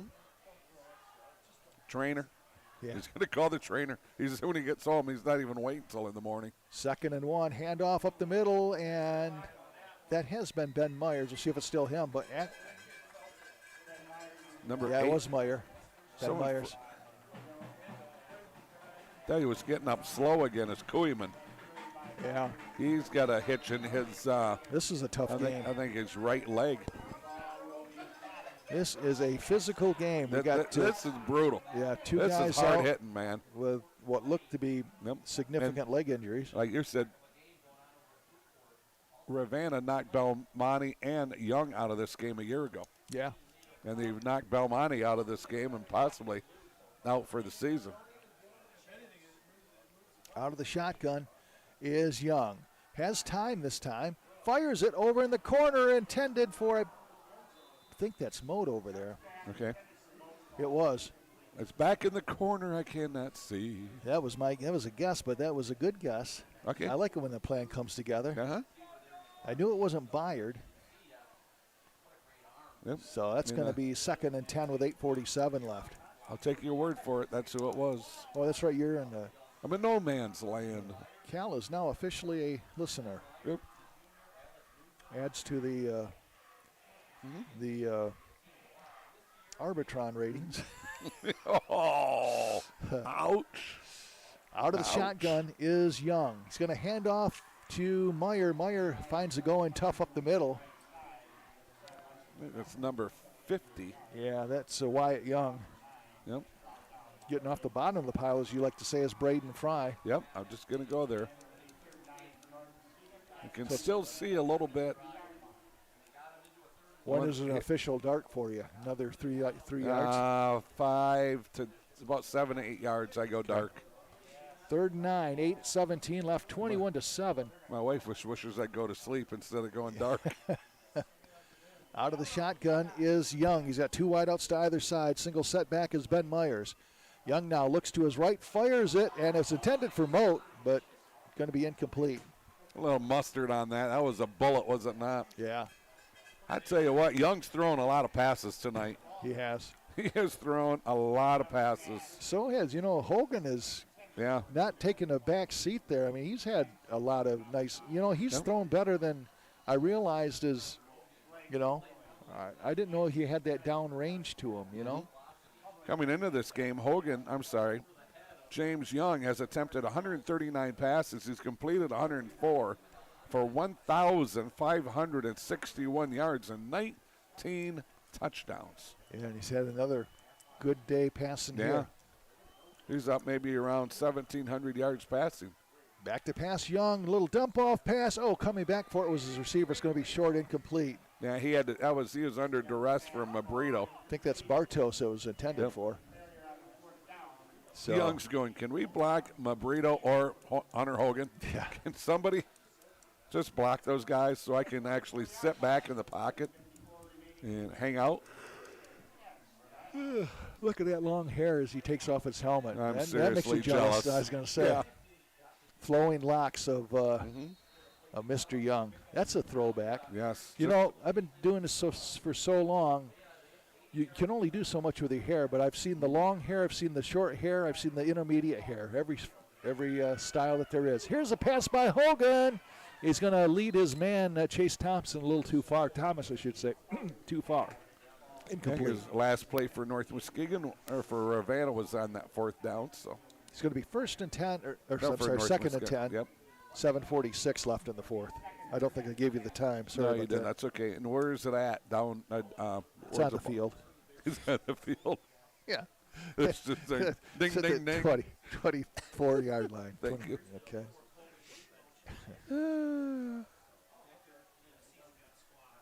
All right, out of the shotgun is Hogan. Hogan looks to his right, fires it, little flat pass, flare-out pass over there, and brought down, I think that's Homily. It is. Let's see who's in on the stop. 8 was over there also, a couple different guys. Myers was there. Myers has had a nice night defensively, too. Jakari Edwards, number 6, checking in. He's going to check in for Thompson. Yep, Talon Thompson checking out. Oh, you know what? Thompson isn't checking No, out. he's not. He fooled me. Oh, you know what? I think that was he may have came over and got some knowledge from a coach. 3rd and 8, back to passes Hunter Hogan. Hogan has some time and fires it. It is going to be incomplete. I'm going to tell you what, I think that Ben Meyer was the closest one there. You okay there? Yeah. Okay. Went numb. It went numb? Hurt myself sitting down. Just sitting here hurt me. That's when you're getting old. 2 weeks ago, we thought you blew your knee out walking up the steps. I popped it back into shape. I blew it out in Fremont, and it actually popped back in walking up here, and then now it's doing some weird stuff. It's just getting old, I think. It is getting old. 4th down and 8. Punt. Yeah, we got flags down. Going to be a legal procedure against Ravenna, I think. They'll back them up 5 more. Yeah, they don't really need to go back. There's already 4th and 8. I'm going to be 4th and about 12 or 13. Alec Newville will be back for North Muskegon. He and the official back judge having quite a conversation. So now Newville will be at the 45, his own. So North Muskegon ought to get excellent field position here with 7 minutes left. Hogan back to punt. And line drive punt. Newville fields it at the 45. He's up to the 50, down to the 45, inside the 45 to the 44. So they're inside Ravenna's end of the field at 6:49 left here in the game. And Ravenna trailing North Muskegon 21-7. Okay. 1st and 10. Ravenna. What did you say in the time? 6:49. That's what I thought. And our title sponsor, North Grove Brewers. Proud to have them along, located in Montague. Hidden gem of the West Michigan craft beer scene. Offer great food from tacos to sandwiches and other snacks. And some entertainment, trivia, live music, and more. Located at 8735 Water Street in Montague. That's North Grove Brewers. Here comes the blitz. And handoff up the middle. Myers breaks through down to the 40, inside the 40, still on his feet, fighting his way to about the 36-yard line. And he is, I think he had to get to the 35 for a 1st down, so he's about a yard shy of a 1st. Koeman slow to get up, really nursing that left ankle. Muskegon 62, Wyoming nothing, final. Zeeland West 30, Reese Puffer 12, that's a final. Thank you, Arlene. I want to thank everybody tonight from Rick Seibel, Rick Hickman, Larry Mansfield, the lovely Arlene Russell. Nathan Koeman coming off the field with limping a little bit. Going to be 2nd and 3, so he's a little bit farther than the 1 yard, I thought. Apparently his knee touched down. Okay. 6:25 and counting, 21-7. North Muskegon with the ball. Inside Ravenna's territory. They're just going to start working on the clock, are they Yeah, not? I guess they're going to look for the back judge to start doing his thing. Actually, with the clock, the field clock down there, now they're going to go down to 5. Foster Brooks. Handoff up the middle. This is going to be number 20. Number 20. Tristan Thomas. And he's got a first down. Derek Finley in on the stop. 5 of us got that reference, I'll bet you. Yeah, Foster Brooks. How did he do that? Because I don't think he was. Yeah, he wasn't a drinker, but he did do the D. Martin roast. Yeah. I watched one of those that popped up, on your Facebook things pop up. Right.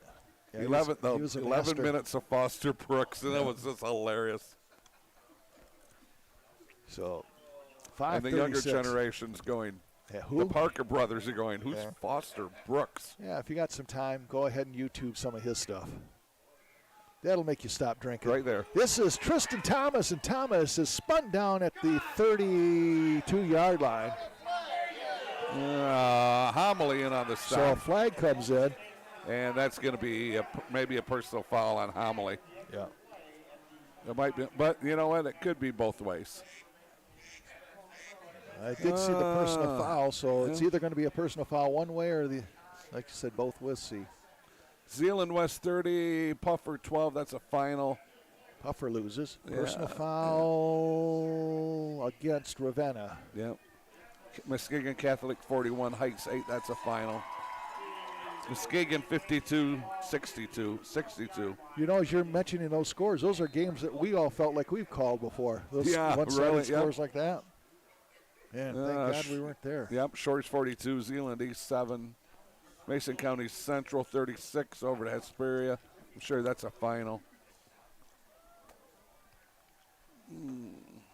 Tell you, I'm looking forward to that Oak Ridge and Ravenna game next week. I think that's going to be another good one, Cal.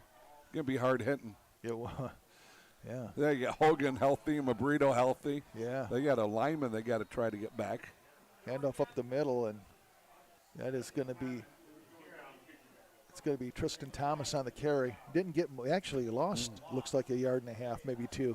Yeah, Justin Eagle for Ravenna. He's going, okay, now we are in a physical contest tonight. We got to turn right around, and we're in another one next week. Yeah.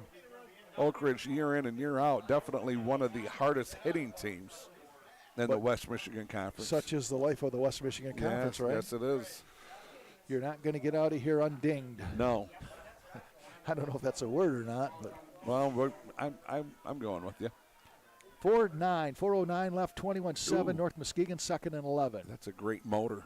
This is Tristan Thomas. Flags down, maybe an illegal block or a hold or something. Let's see. She's So Fine, my 409. Who sang that? That was the Beach Boys. Yeah. The one time I think I'm going to trip you up. No, not the Beach Boys stuff. I love the Beach Boys. Whitehall 56, Ludington 6. Todd Scoop Hansen. Oh, yeah, our old friend there from Ludington. Yep. He didn't have much of a game to call tonight. No, he didn't. Good guy. Yep. He's going to come and speak for me at men's ministry this Face winter. mask against Ravenna. Okay. So another penalty against Ravenna. All of a sudden, the penalties mounting up for the Bulldogs. Yeah, Justin Ego and his staff, they got some work to do this week to get ready for. And Kerry Harger and the Oak Ridge Eagles, they had the evening off. Right. Yeah, so they're going to be even more rested and more ready to go. 2nd down and 6 yards to go, 3:44 left. I was hoping to see Keegan Swan out there, but I can't see. I'm just listening to you. This is touchdown pass over in the corner. It's going to be a 6-yard touchdown pass.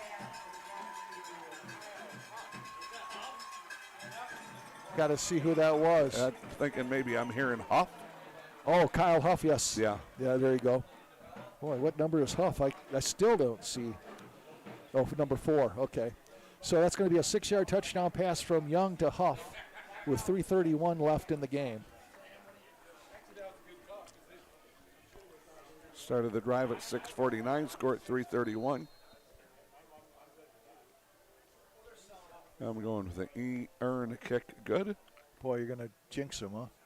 I haven't yet. Kick is up, and it is good. All right.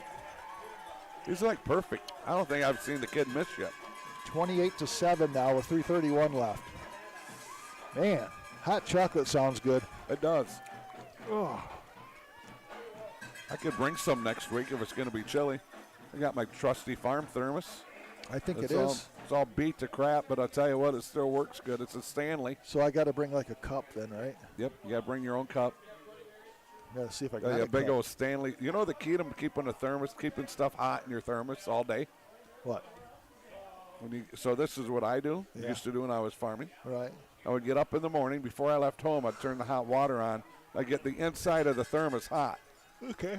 And I would take my thermos into town with full of hot water. Right. And then the waitresses would dump it out, and they'd fill it full of coffee for me. And if you get that inner core hot, your coffee stays warmer. Good for you. Another 2 to 3 hours longer. So you If I hadn't drank it all. take his hot thermos with his hot air. No hot water, not hot air. Not listening to me again. No, there would be plenty of hot air. No, there's, yeah. No, not in the cab. You just sit there alone Right. with all my friends With all your friends and your thoughts. and my thoughts. Oh, I don't want to complain, but it is cool. Like I said, the CatchMark crew saying, tell us about it, John. We are up here freezing our nunnies off. You still alive, Billy? Hey, they are. Yep, they're Still alive. kicking. And it's a little short kick, and it is fielded by Ouch. number 3. That is Nick McBrito. Boy, I tell you what, there's a little heat-seeking missile by A.J. Larkin. Went in low and just, my goodness. That was a heck of a hit by Larkin. You know, your rain showers, now that I'm thinking about it, never got here. Nope, must have went south. Okay. Probably paralleled the lakeshore. So you're just like a regular weatherman. You're going to miss. If I don't know anything about weather by now, dude, come on. Yeah, but I was all waiting for a rainstorm. No, I think they probably skirted south. Is that what it is? Well, because I was glancing at the flag, and it's kind of out of north, which I think kept them off the Okay. coast. What's the barometric pressure? About 59. Okay. First and 10, ball What at else the do you 31-yard wanna line. Thought I was going to stumble you up on that. Mabrito around the right side, and he is at the 35-yard line. You know, right about now, you're thinking. I'm thinking I'm cold. That's what I'm thinking, come on. You got some starters out there. You got a big game to go next week, and you don't need anybody getting dinged now. Oh, you know what? They do have Homily in at quarterback. Okay. But you know what? They still get some of their same starters out there. Of course, when you don't have a lot of kids, you can't help it sometimes. No, that's true, too. But I'll auto start my truck for you in a minute. It'll be Okay. nice and warm when you get in there. I wonder if Cody will give me a ride back. He might, if you ask. Hand off up the middle. Trying to find who's on the bottom of the pile. I was trying to find out who carried the ball. Carey was 4. Oh, that's Mabrito again. Yep. Drew. Tell you what, was in on the stop. Big old number 77 Yeah. for them. That is Garrett Galdine. Galdine. There's one of the guys there. Good job, Galdine. That's a big boy, isn't it? Yep.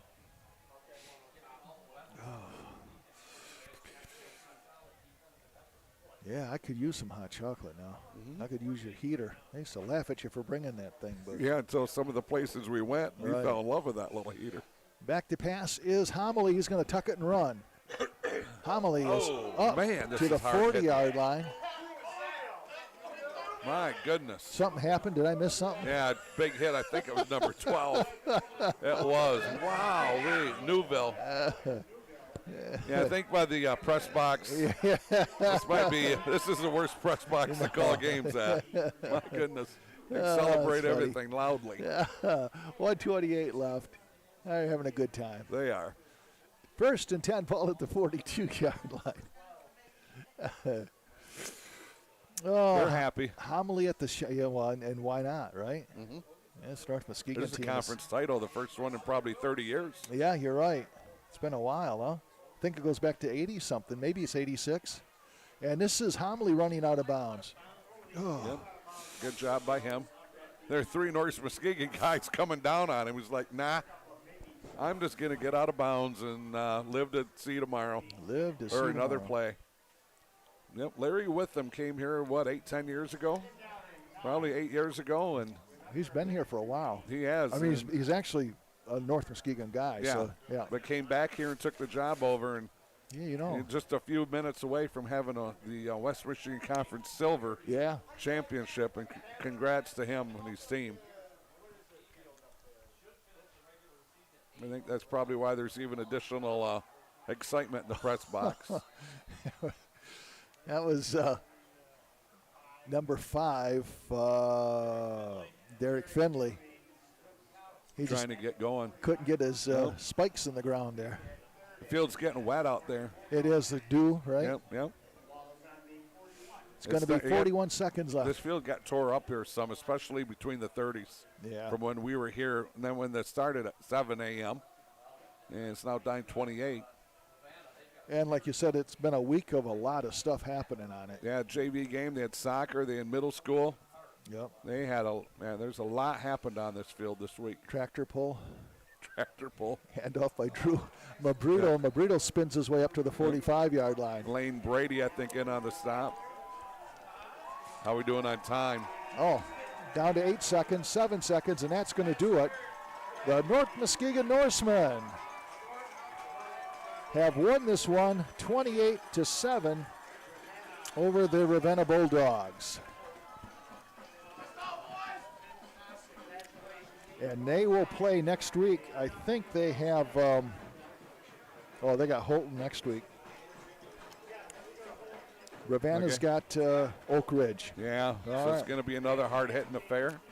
All right. Want to do a final scoring summary, and then we'll get the guys up off the roof? Yeah, you bet. Real quick here for Ravenna, their lone score on the evening came on, started out first and 10 on their own 20. At the 18-second mark in the third quarter, they scored 11-46 80-yard touchdown pass. Hogan to Mabrito, and the Hogan kick was good. It's the lone 7 points here on the evening for Ravenna. For the Norsemen, they get a score on their first drive, start out at the 11-10 mark, score at the 7:20 mark, 77-yard touchdown return fumble.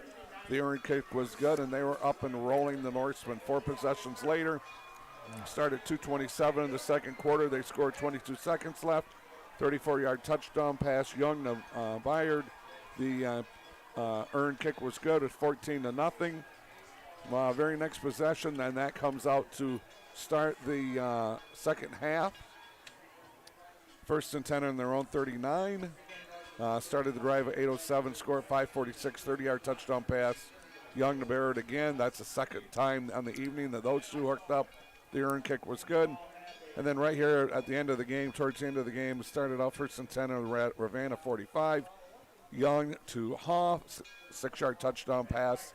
The earn kick was good. 28-7 here at Fred Jack Field, and that's the final. All right, and that looks like it will do it for us for tonight. I want to thank all the folks for coming in and doing this. I want to thank our CatchMark crew one more time. Bill Mann, Jesse King, Matt Tarquette, Trent Elpinar, and Scott DeCamp, and certainly all of our sponsors. We'll give them one final run through. You have the folks like North Grove Brewers, Van Dyke Mortgage, Foundation Systems of Michigan, Durga Insurance Group, Green Ridge Realty, Chris Dykema and Sarah Reel, Big Stone Therapies, Grieve Law, Scheid Heating, Cooling, and Plumbing. Don't need any cooling tonight, Cal. No, we do not. Might need some heating. And Dave Dusenberry, Caldwell Banker. Also, thank you to Larry Mansfield. Yep. To Rick Seibel. Right. To Rick Hickman. Right. And the lovely Arlene Russell for the scores. And for Brent White, right? And Brent White, yes, and Brent White. Thank you, right. Brent. Good luck, Brent. Yep. All right, it's going to do it for us. Have yourself a great time. The final score, final time, 28-27. North Muskegon a winner over Ravenna. Good night, everybody. Good night. Yep.